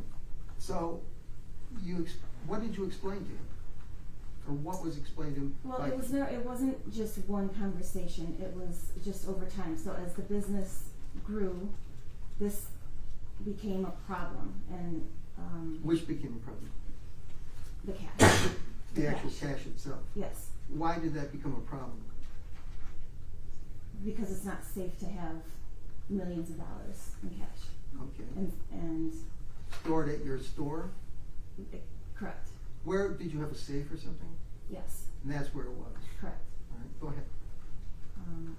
So yeah, like it wasn't one single conversation. It was just two people that, you know, Marco and my husband would talk about business, and it just came up. And were you there when the? Yes. Okay. And so, how did it come up that, you mentioned to us before that you would, like when you made a transaction with someone, you would report, and the transaction was cash, that you would report some of that cash, as you were required to do, but that another portion of it was not reported, and you kept that. Correct. All right, you said that, I forget the percentage that you said. What percentage of the cash did you not report? 100%. Okay. But no, but you, Oh. yeah, out of all the cash that you took in, you said, 60, and that remains the same. So about 60% of our business, 60 to 70% of our business is still cash that has invoices that document it, and then tax forms at the end of it. That it's all accounted for okay, through our accountants with the IRS, and yes, but you're talking about $20 million for 2020 and $20 million for 2021. correct. That's the stuff that's not reported. I don't No. think that's accurate. No, so the 20 million. I'm sorry, yeah, And you 20 said, million. I'm sorry, yeah, Has so this has all been our taxes, our business taxes, and our business forms will show 20 million with the Mhm. IRS, with, you know, and then in addition to that, there was, and it's an estimate of maybe 5 to 10 million That's right. that happened outside of that. Okay, fine. Did you or Dan ever tell Marco that this was money that you were not reporting, that you were not turning in the proper A300 form to the IRS? So Yes, she can testify what she saw, not what Dan saw, unless we were together. Just I- break it down. Okay, when the two of you were there talking to Marco, did you or Dan ever explain to Marco that this was money that you had not filed 8300s for, when you were actually there? yes, Okay, you told him that. yes, Okay. yes, One of the two of you told him that, but you were there. yes, Is that right? Okay. correct. All right. So did he express, what did he say to that? That's illegal money. What did he say? He didn't seem to have a reaction. And he still continued to represent that this cash would be safe in an IOTA account. Yes, All right. or trust account. All right. An IOTA account or a trust account. Okay. How much money do you think that you took in cash to Mr. Bezdikas over those 2 years, 2020 and 21? It was in the millions. I'm sorry, she dropped her voice, I'm sorry, ma'am. It was in the millions of dollars.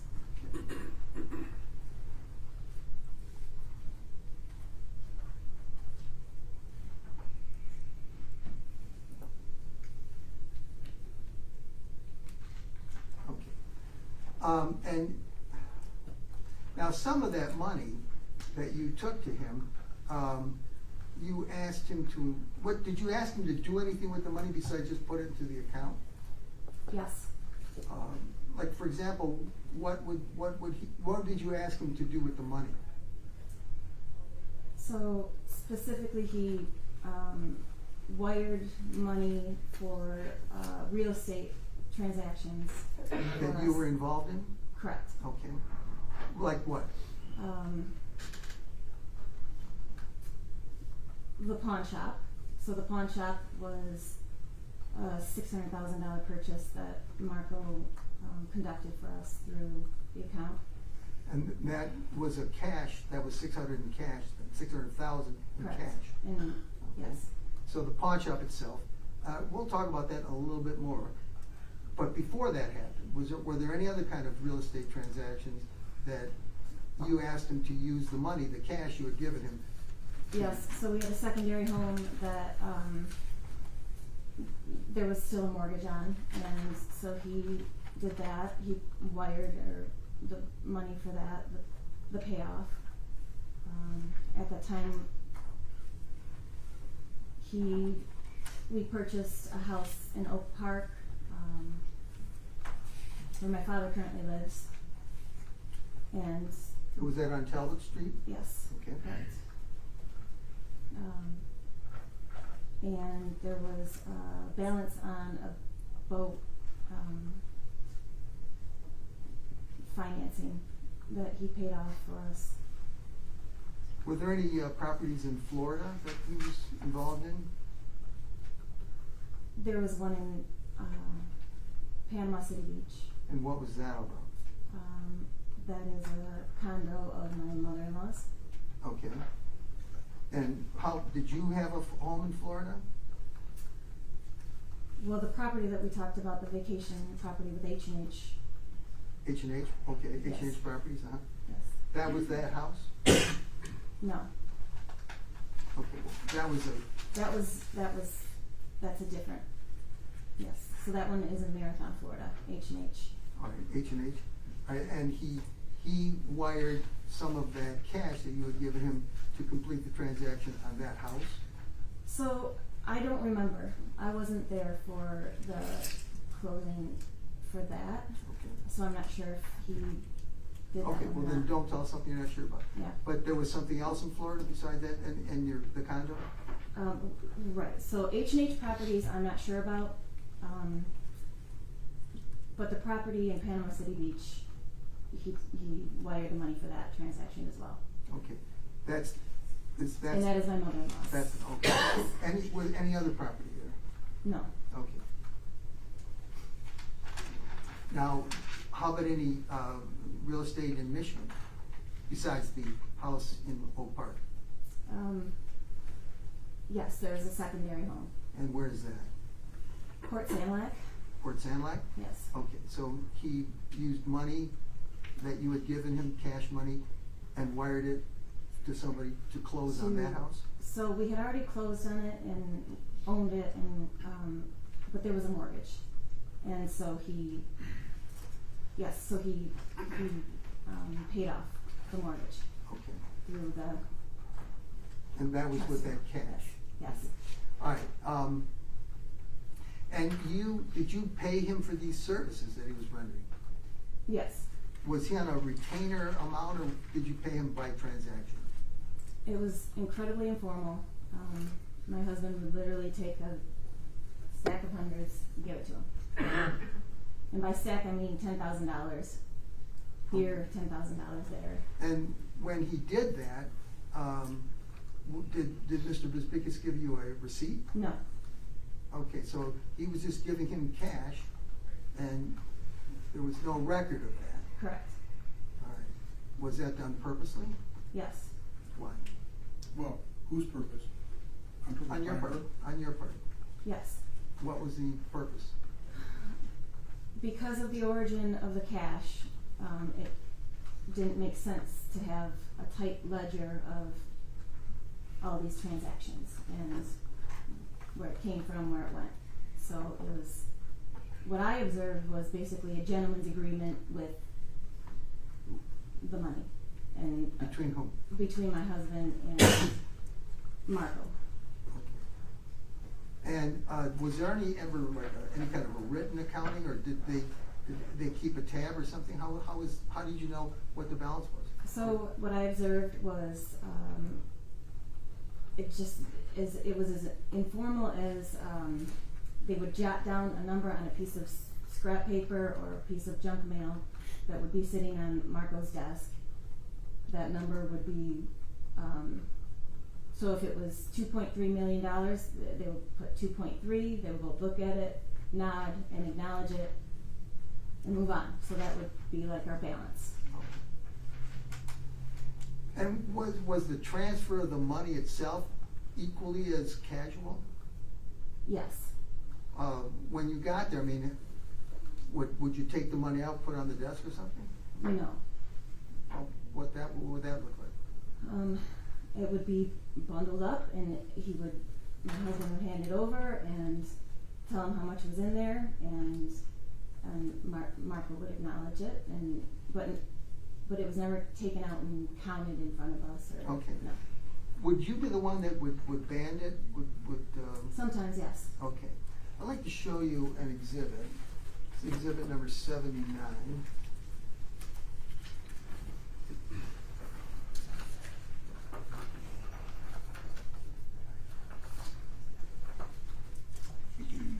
And ask you, first of all, you know the person in the picture. Yes. And who is that? That's Marco Bezdikas. Okay. Now, you've seen that picture before, correct? I have. All right. And you looked at the banding on those bills? Yes. And what can you tell us about that, about those bands? What I can see there is consistent with how I would prepare the money. And those are bundles of $100,000 each. Each one of those bundles is $100,000? Yes. So, do you know about how much that is? It looks to be about $1 million. Okay, $1 million in cash. Do you know where that picture is taken?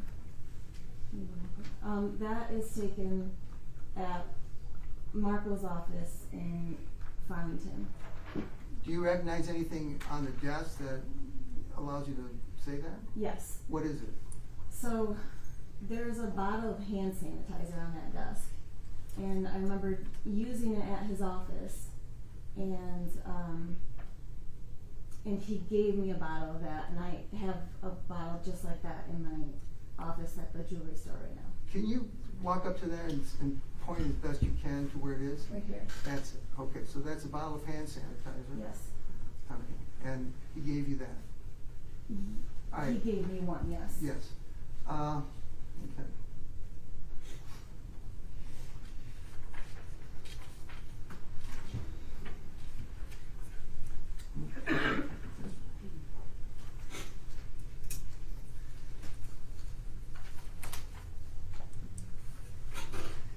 Now, in addition to the clients that you had, the kind of clientele that you had, what was your clientele like? Can you help us understand what your clientele was like at the jewelry store? Well, we have a lot of clientele. Some of them, I would say the majority of our clientele is maybe like 25 to 35-year-old males, like 20 to 40, and some of them are rappers, some of them are athletes, some of them are professionals. Did you ever have people at your store who you knew were involved in crime? I wouldn't know firsthand, but I can assume that some of them might be. Why would you assume that? A lot of people post a lot on social media, so you can pick up on some of their activity with that, but it's not something people would openly talk about, because that's not, but, Right. yeah. And you had no information about the origin of their money, your client's money? No. Okay. But, how? Okay. Now, did you offer any type of,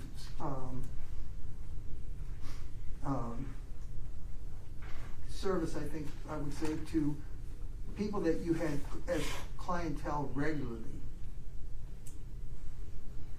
Any kind of financial service? Yes, so sometimes, if we sold clients a piece of jewelry, sometimes they would come back to us and say, I need money for a minute, and, so we would hold their jewelry, they would take the money, and then come back in however many weeks and get it. Like, can you give us an example, just a range of, like, how much, what was the value of the jewelry that they'd be giving you, and what was the value of the money you would be giving them? So if they brought back a piece of, so the money that we gave them wouldn't necessarily be representative of the value of the item. So if they could bring us back a $20,000 chain, but say I need $2,000 for, 2 weeks, and so my husband would give them $2,000, throw the chain in the back, and. And was there any kind of receipt or any kind of record of that? Informal, yeah, All right. but there was some sort of. And the informality of your record keeping, was there a purpose for that? Well, it felt like a very gray area of the business, and so yes. And what was the purpose?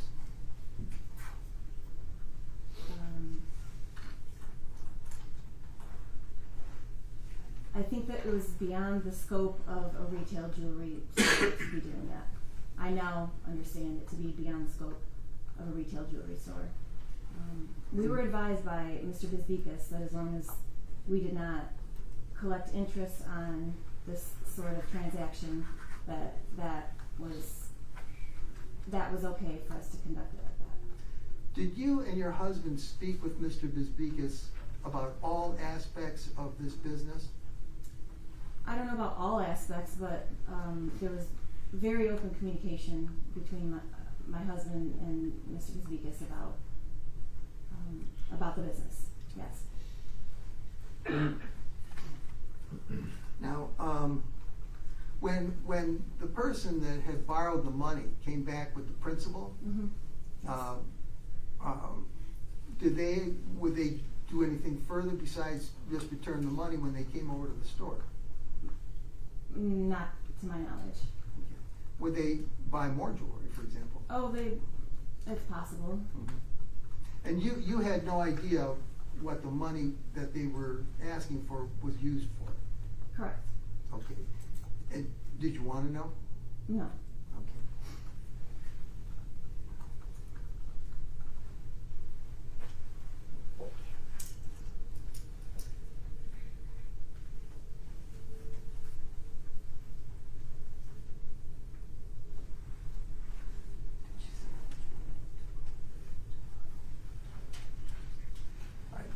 Do you have any idea do you have any idea in times that you went over with your husband or by yourself to Mr. Bisbicus with money, do you have any idea how much actual cash that you gave to Mr. Bisbicus? That would be a very hard number to come up with. The best way I can answer that is that at the time of my husband's death, Mr. Bisbicus had $2.4 million of ours, and of that $2.4 million, it was our understanding that $2.1 million had been invested in a film deal. Okay. Now, you came to know that full $2.1 million was not invested in a film deal, is that correct? I did come to know that. Okay. Your Honor, we have stipulated to the admission of exhibit number 80 which is actually an email communication between myself and Frank DiMartini, who was the attorney for the production company that produced this movie. And I asked him certain questions, and he answered those questions in writing in this email, which has come into evidence. And I would just like to read part of this in evidence. A question, one of the questions that I asked him was, did the investors in the movie include any of these? Marco Bisbikis, who appeared in the movie, Daniel Lee Hutch Hutchinson, Marissa Hutchinson, or Detroiters Executive Productions, LLC? That was the question, and the answer was none of the above, other than Marco Bisbikis, through two entities which we believe he either owns or controls upon information and belief, not as an individual.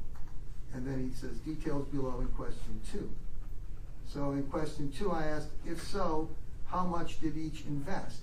And he wrote back, All Law LLC and Bisbikis Law LLC wired the money to the El Bravo Films LLC in separate tranches, totaling $900,000.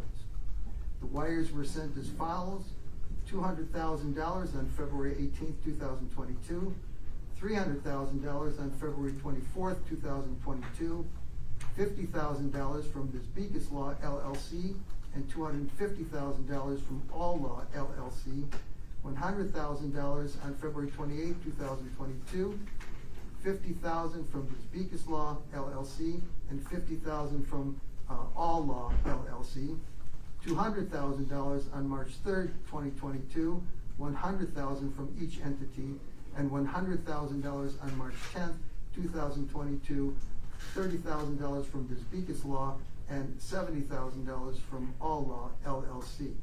And the final question I asked him is, when did the shooting of the movie take place and where? And he replied, the movie shot in Las Vegas, Nevada, from February the 14th, 2022, for approximately 3 weeks. Okay, and What was the total of all those transactions at the 900,000? that was 900,000. Would the court like to see the exhibit? Please. And we agree.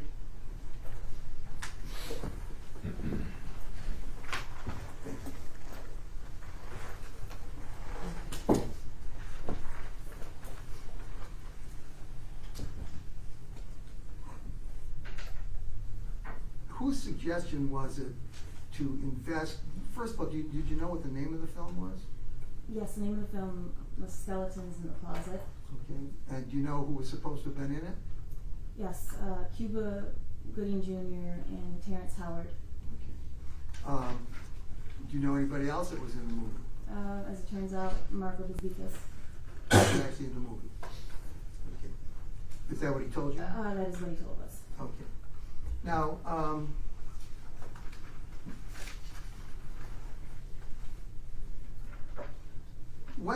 were you there when he mentioned investing in this movie? Yes. Go ahead. Tell us what was discussed. What did he say? We have a time frame, please. When was this? Do you remember? I don't. I believe the investment was presented to us early spring. The finalized investment was presented to us early spring of 2022. And when you say presented to you, what do you mean? Well, we had talked informally about investing money in a movie With Marco Bisbikis, and he had told us about prior films that he had done with other friends or associates of his that had gone off well, but he said that that was more in the $300,000-400,000 range. This came up abruptly from Mr. Bisbikis. He said that investors had pulled out of the movie. He explained to us that there was an insurance policy on this, that once the film was wrapped, into post-production, that the insurance policy would kick in and there would be an automatic 10% return on investment in addition to your initial investment. and that was once it hit post-production. Mr. Bisbikis also told us that in addition to our $2.1 million that we were investing in the movie, he was matching $2.1 million. So $4.2 million total investment is what he said that we were doing for the movie. But only 900,000 was invested. Only $900,000 ended up being invested. Okay. All of my money, none of his.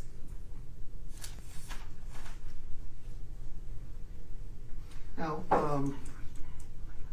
there came a time when did you ever get any money as a result of this investment? No. Okay.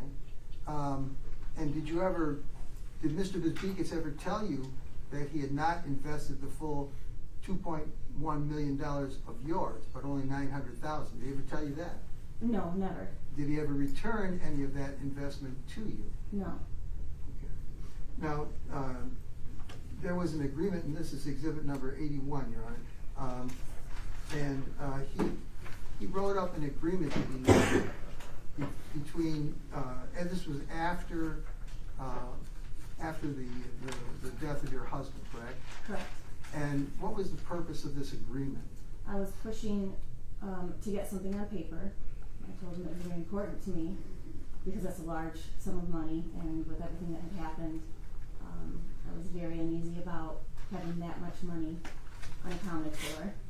And so I asked him to bring together an agreement, bring to me an agreement that I could sign. For what? Attaching me to the movie. This is after I found out that Mr. Bisbikis was involved in my husband's murder. When you say you found out he was involved, what do you mean? I had hired private investigators, and they... Objection to what they said? Yeah, don't tell us what they said, but it was as a result of having hired private investigators? I received a report from them. Okay. Was that And report turned over to the Yes. Oak Park Police? Yes, okay. So you received a report from them, and without telling us any of that, but because of that, you developed the idea that he was involved? Correct. Okay. So you wanted this agreement in order to him to confirm that he actually had $2.1 million of your money? Correct. In addition to an additional $300,000 cash. And what was that, $300,000? At the time, I thought it was in his IOTA account. Okay. He informed me that, in fact, it was cash because he thought that my husband was going to need it to conduct business at the pawn shop, which we had just closed on a month earlier. And so he said, well, I don't have that in the account, I have it in cash. Okay. And so what happened? So we agreed several different days for him to drop that cash off at the jewelry store, but he never followed through. All right. Did he ever make any comment about where that $300,000 was located? Yes. What did he say? He referenced Fort Knox. Fort Knox? Yes. Had you ever heard him use that expression before? Yes. Did he ever explain what it was? Yeah, it was a nickname for a place where he claims to have held, large sums of money. For example, your money? For example, our money. Okay. And he dubbed that Fort Knox? He dubbed it Fort Knox. Okay. And he said he'd have to go to Fort Knox to get your $300,000 cash? Correct. Right. And did that ever happen? That never happened. So you never received your $300,000 back? No, I did not. Okay. And you've never received your $2.1 million back either, No. right? Okay. Would the court like to see the? Yes, please. Okay. And for the record, it's page 1, paragraph 2.2, which sets out that agreement. The acknowledgement. Your Honor, if I can, Yes. is that a signed document? It does not appear to be signed. So do you, So, Would you like- can I have order? You've stipulated to this though, haven't you? Stipulated the document, but I'd like to voir dire her regarding the authenticity of the document. Well, I wasn't finished answering your questions. He can do it if he wants. I was gonna get into that. Do you wanna wait for Mr. Strinsky, or can I go ahead, Mr. Tom? This exhibit 81 you've seen before. Well, you want me to show it to you? Yeah. Yeah. Okay. Hold on.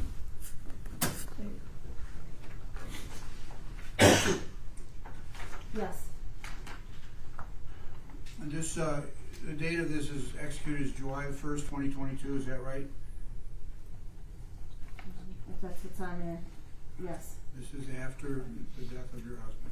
correct. And you were working with your private investigators at that time to try and get him to submit something to you in writing? Is that what you said? I don't know that my private investigator, yeah, maybe with the private investigators, It says that the consideration, where is that in this document? Paragraph 2.1? Is that correct? consideration to. You see on the second, it says actually page 1, but it's the second full page, and it's under the caption 2.1. Yes, Okay. Who drafted this document, Marco Bezvikas, and when did he give it to you? after my husband's death, I'm not sure. Was it after July the 1st? No, Was it before the July the 1st? I believe so, yes. And who was present?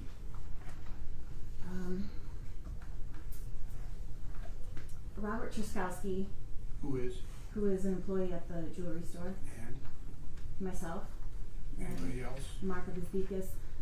The three of us were present in the office, but I also, it was during operating hours at the jewelry store, so. But I'm just talking about as it relates to this document. So the three of us were in the office. Was it ever signed? My lawyers told me not to sign anything because I now have new representation. Of course, when I found out that Marco Bezvikas was connected to the murder, I needed to retain new attorneys.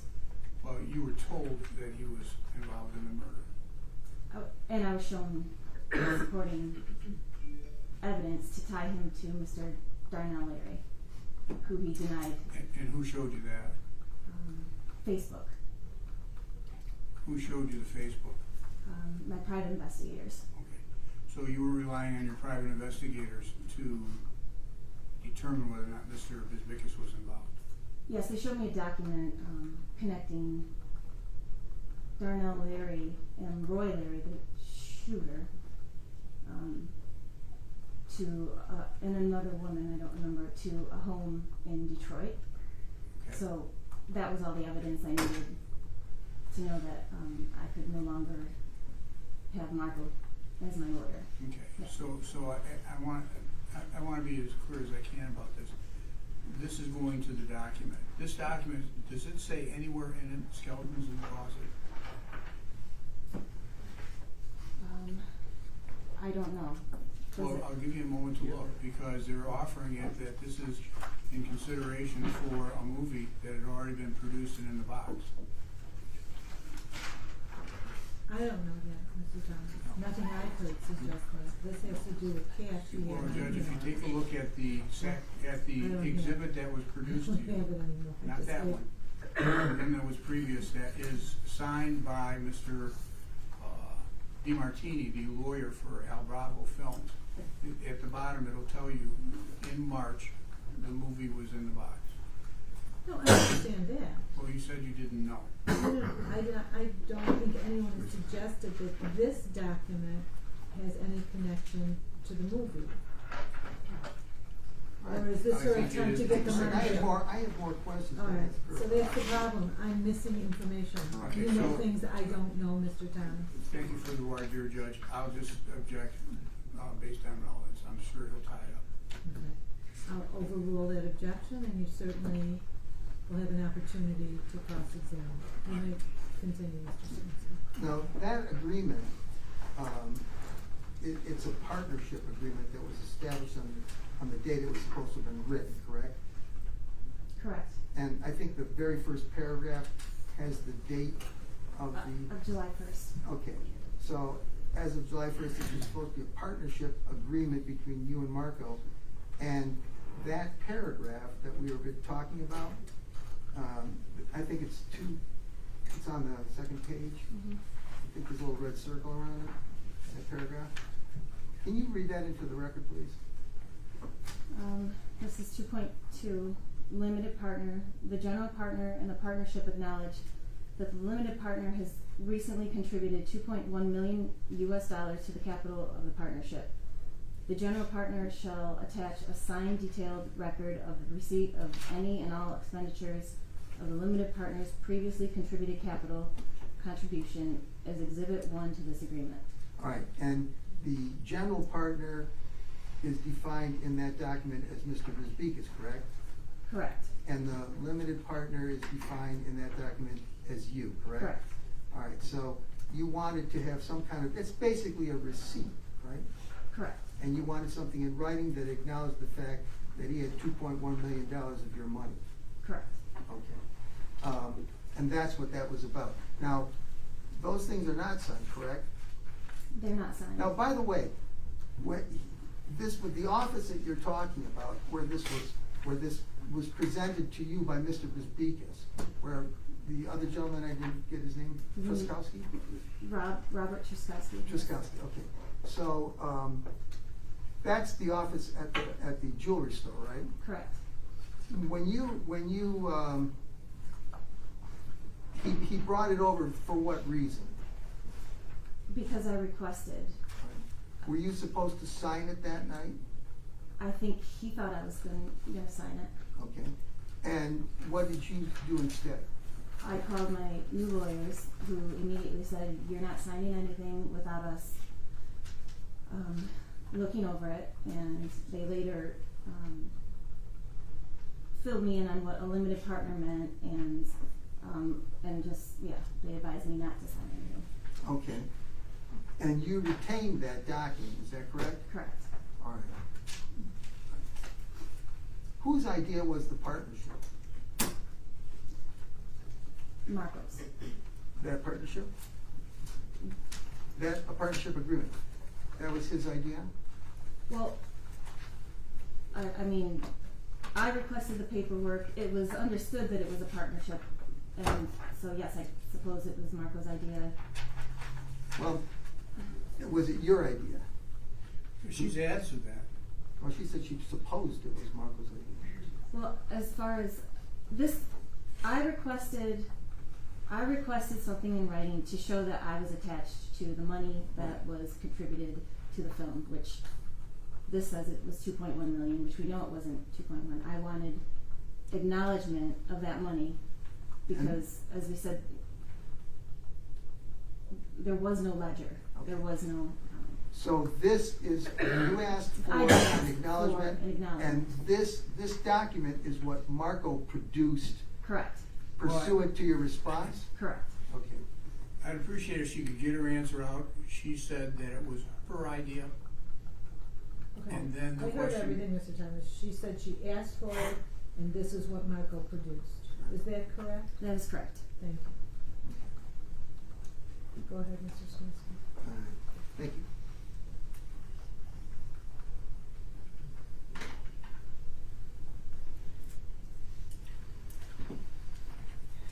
Now, let me ask you this. Do you remember the date of April the 1st of last year? I asked you about this before when I spoke to you. Yes, I do.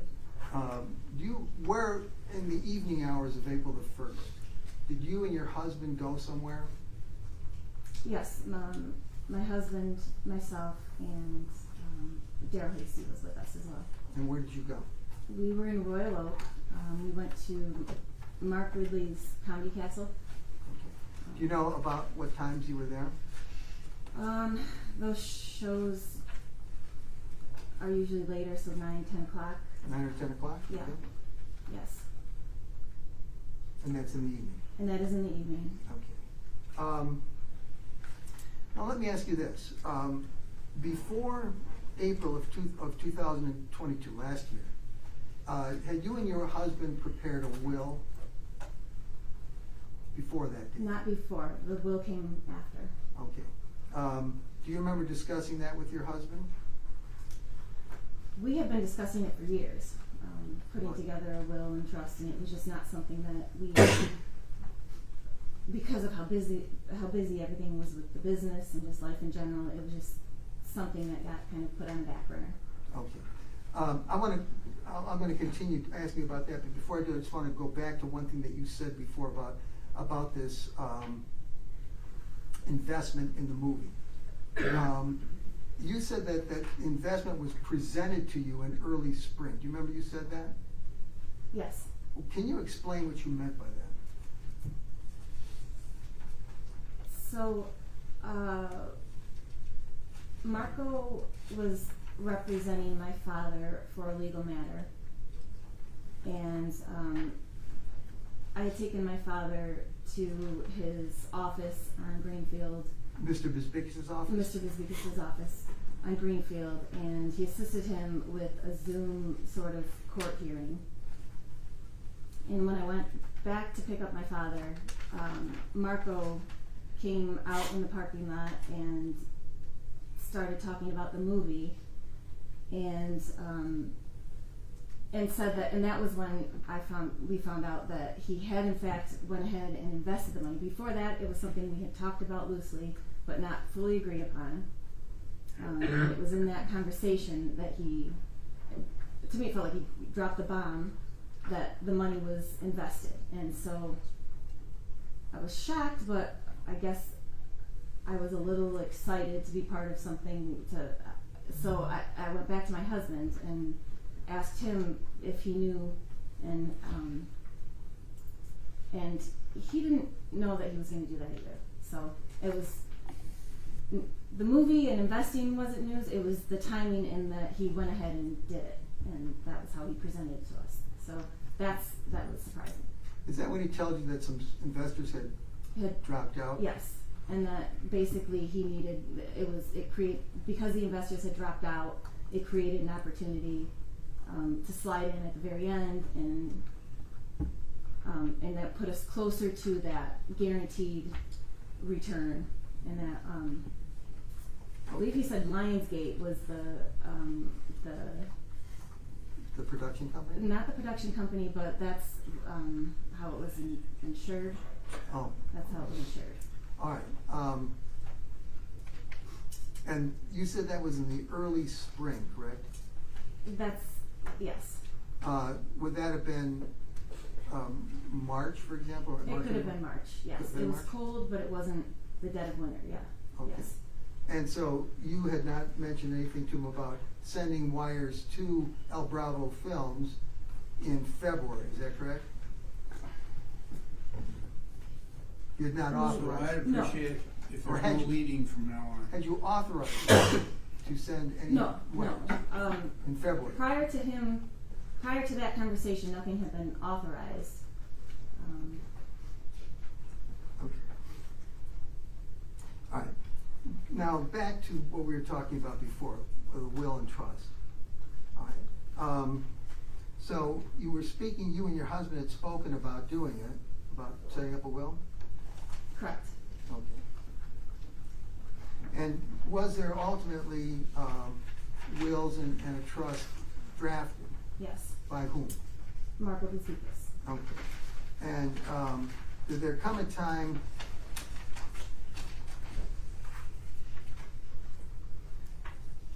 do you know who the trustees of that trust arrangement were? So my objection is, he asked a question about wills and trust. Yeah, that's a pretty specific question. Let him finish his objection. Okay. And did you say trustees plural? Yes. Okay, thank you, Judge. I'm sorry, I misheard.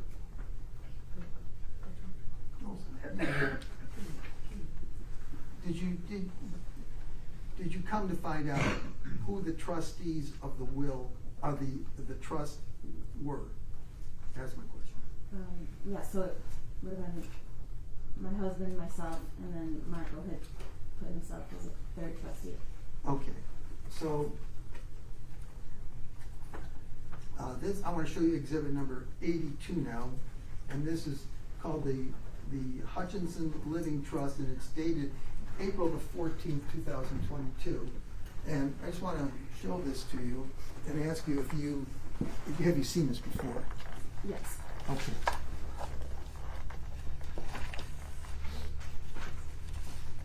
And I'm showing you page 14-8 of this document.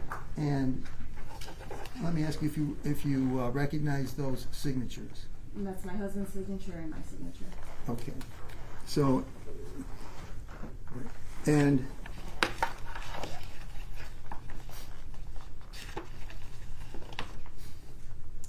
this was signed on, can you tell the date it was signed? April 14th, 2022. Okay. Do you remember where you signed this document? Yes. Where? At All Law in Southwood. Okay. Now, there were some assignments made to this trust, the property that was included in the trust. Is that correct? That is correct. All right. Did you sign any assignments to this trust? I think so. Okay. I want to show you the documents that are attached.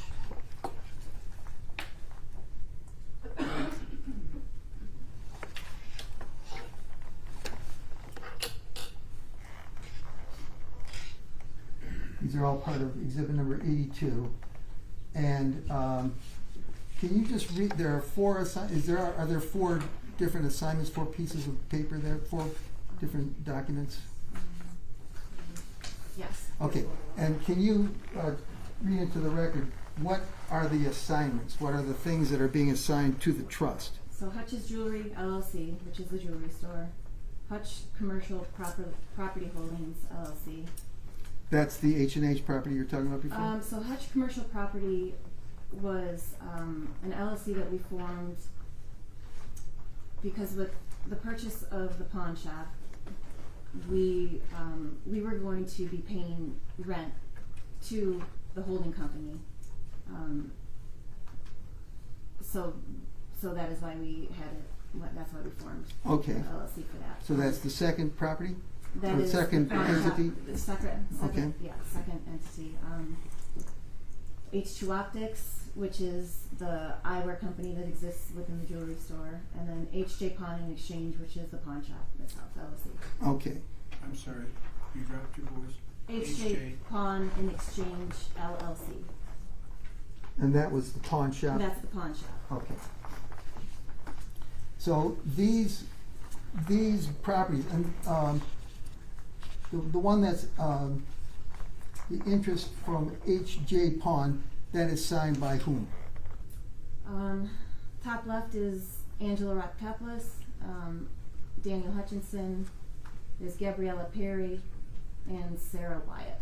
All right, now, Angelo Raptopoulos' signature, he was there when you said this? He was there. Okay, and he crossed off a name in order to put his own name on. What name did he cross off? Marco Bisbikos. Okay.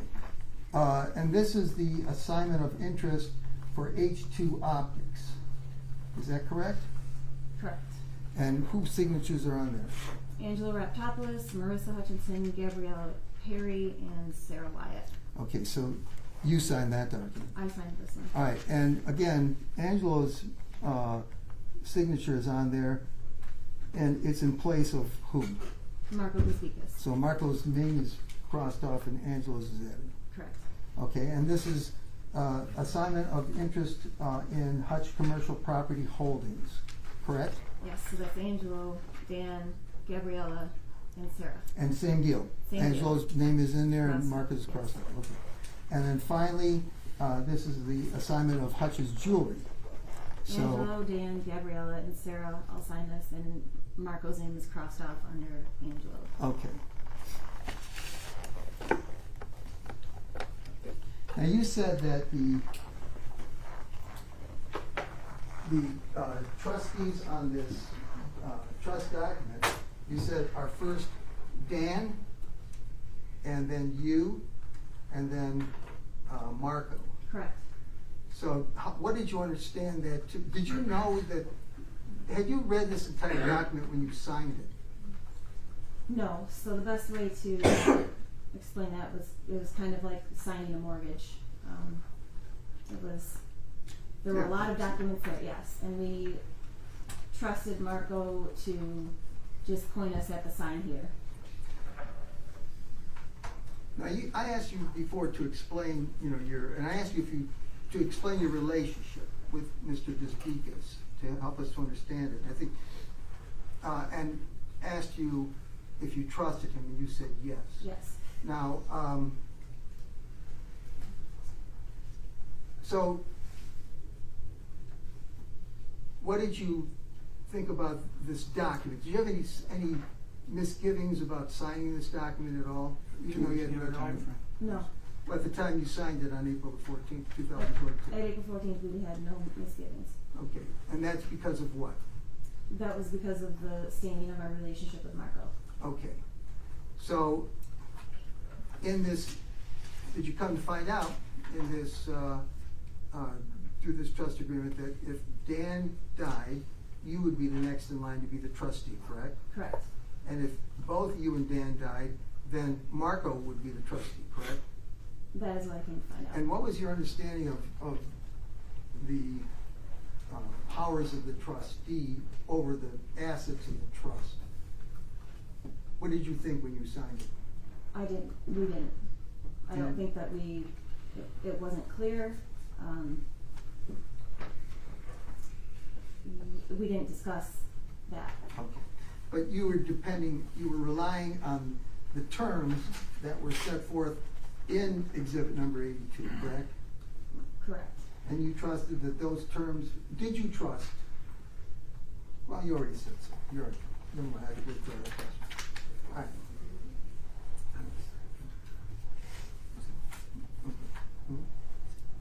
All right.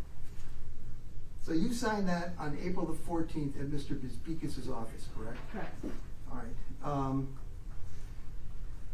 Now, had you already closed on the pawn shop on the 14th? No. Okay, when was the pawn shop, when were you supposed to close on the pawn shop? The 15th. The next day? Correct. Okay, and where was that supposed to have occurred? At First Centennial Title Company. And where's that located? It's in Livonia. Okay.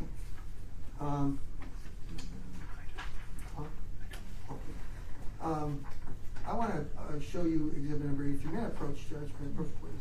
Okay. This is exhibit number 83.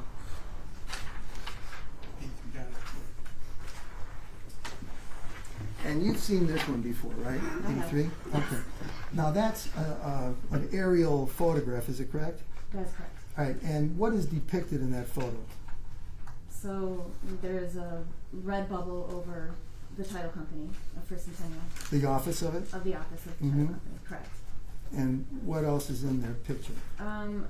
Or close by? Close by is the Livonia Police Department. Okay. And, all right, do you remember, did you see the Livonia Police, do you remember seeing the Livonia Police No, Department? no. Okay, but that's an accurate rendition of This that is an area. accurate. Okay. Yes. Now, that's the place where you were supposed to have closed on the 15th, is that right? Correct. All right. But you said, did you actually close on the 15th? We did not. All right. Why did you not close on the 15th? Because the day of the closing, maybe even like an hour or so before, we received notification that Marco. Objection, hearsay. Can we have it, what she knew? What I knew was that Marco Despekas. From your own personal knowledge. From my own personal knowledge. I don't mean to be talking to witnesses. Okay, just clean up the question, Mr. Smith. All right.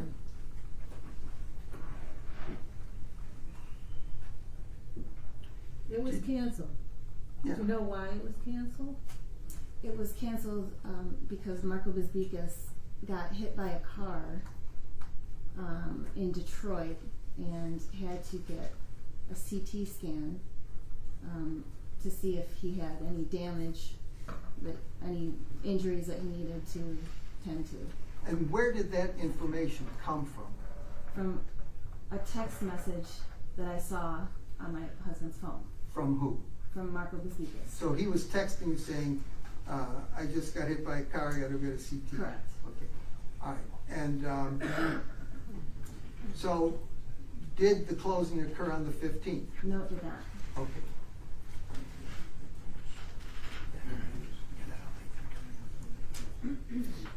All right.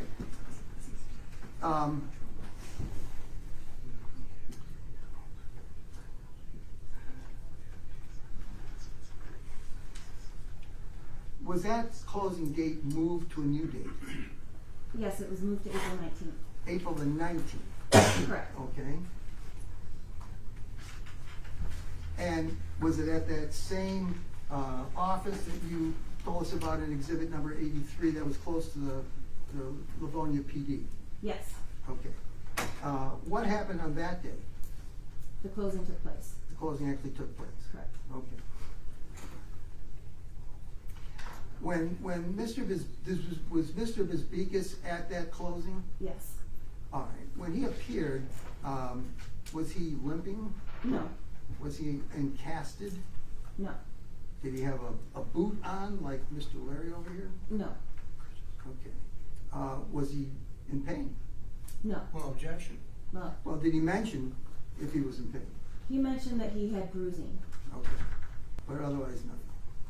Otherwise, nothing. Okay. Nothing apparent to you?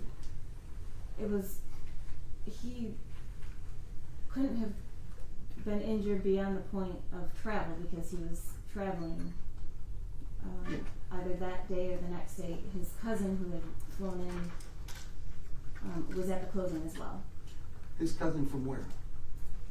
I think from Greece. And they were supposed to be doing other things after that? Yes, they had, I don't remember exactly, they had talked about When you say they, who do you mean? Marco and the cousin. Okay. What did Marco say they were gonna do? I remember something about New York. I remember something about Las Vegas. Maybe Miami. They were. It felt like his cousin was in from out of town, and he was going to try to show him a good time.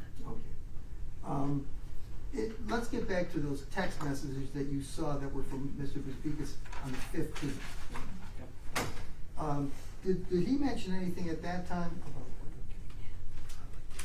Did he mention how the accident had happened? Yes. What did he say? He said that he was in a crosswalk, and so he was a pedestrian, and someone hit him.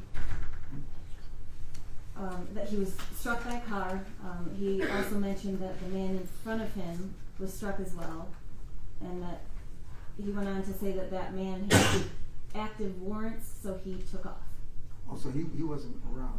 Correct. Okay. Did he ever make a joke about getting a parking ticket because he'd been downtown so long? I saw the text messages that said. Okay, hold Excuse me, on, I'm hold sorry. on, hold on. I think someone's objecting to your leading question. No, I apologize for objecting. But my objection really goes to all statements about what Marco said. And I know the court can compartmentalize. You're a jurist, not a jury. But none of those statements should be used against my client, Mr. Raptopoulos, since I'm not able to cross-examine Mr. Bezikis as to those statements. I understand they're a statement of a party opponent, which is allowable, but they shouldn't be used in any way against Mr. Raptopoulos. Want me to answer? I think, Judge, that we have established the corpus of the conspiracy here through that video that we showed, which showed two people, Mr. Darnelli and Mr. Roy Larry, we are contending, in concert together to commit the actual murder of Mr. Dan Hutchinson. So the corpus has been established, and once the corpus has been established, then statements of co-conspirators are admissible against other co-conspirators during the conspiracy and in the course of the conspiracy and in furtherance of the conspiracy. This happens in April, on April the 15th. These text messages are April the 15th. So that's during the course of the conspiracy. Therefore, they are admissible against everybody in the conspiracy. And we will connect that up. We'll demonstrate. Well, that's the point, Mr. Yeah. Strinsky. That's not been connected up. I appreciate that at some point I may be able to cross the line and apply it in a different way. But at this point, I understand that these are in reference to that there has not been a tie-up, so. Thank you, Your Honor. Okay. So you said you saw that, and what did he say about the parking ticket? Did he make a comment about a parking ticket? He made a joke about probably having a parking ticket. Okay. Did he mention where he was when he was hit? He mentioned Lafayette. Lafayette. Okay. And did he say where he was going as he was crossing Lafayette? Court, or coming from court. Okay.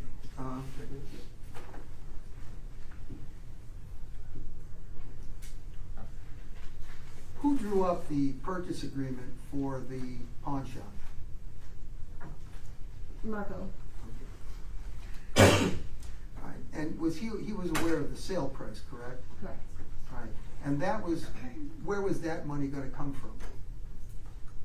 The trust account, the IOTA account. Okay. The cash that. The cash that we had provided, yes. Okay. That we had taken from him. All right.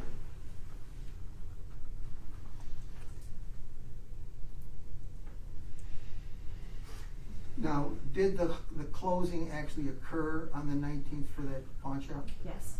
All right. And Marco wired some money for the closing of it?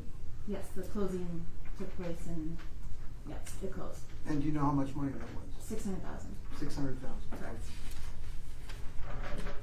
Okay. Now, for a moment, I want to talk to you about what happened on June 1st. Mr. Strinsky, I'm just not limiting to, I'm just curious how much more. This is the last portion. This is my last Okay, section. so.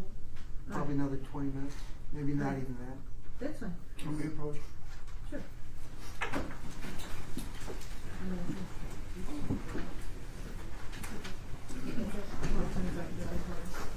I want this report. Oh. Okay, that's. Now we didn't want to do that. Okay. So I missed it. What's the? Can we have 5 minutes? done. This is where it's at. Can I have 5 minutes? Well, I was gonna, and then you can finish up and then we'll take an hour break, but That's you can fine. take. Or if we just want to start, we can start. I'll finish with the one go back to that. Want to break for lunch? Go ahead. Go break for lunch. 1 hour. Yeah. 1:06. Okay. Well, yeah, you can just get it out, okay. And then all right, appropriately, there has been suggestion that we've been here a while and that some people may need it. So, we will take a break and come back 1 hour from now. 12:06, we'll resume at. All right.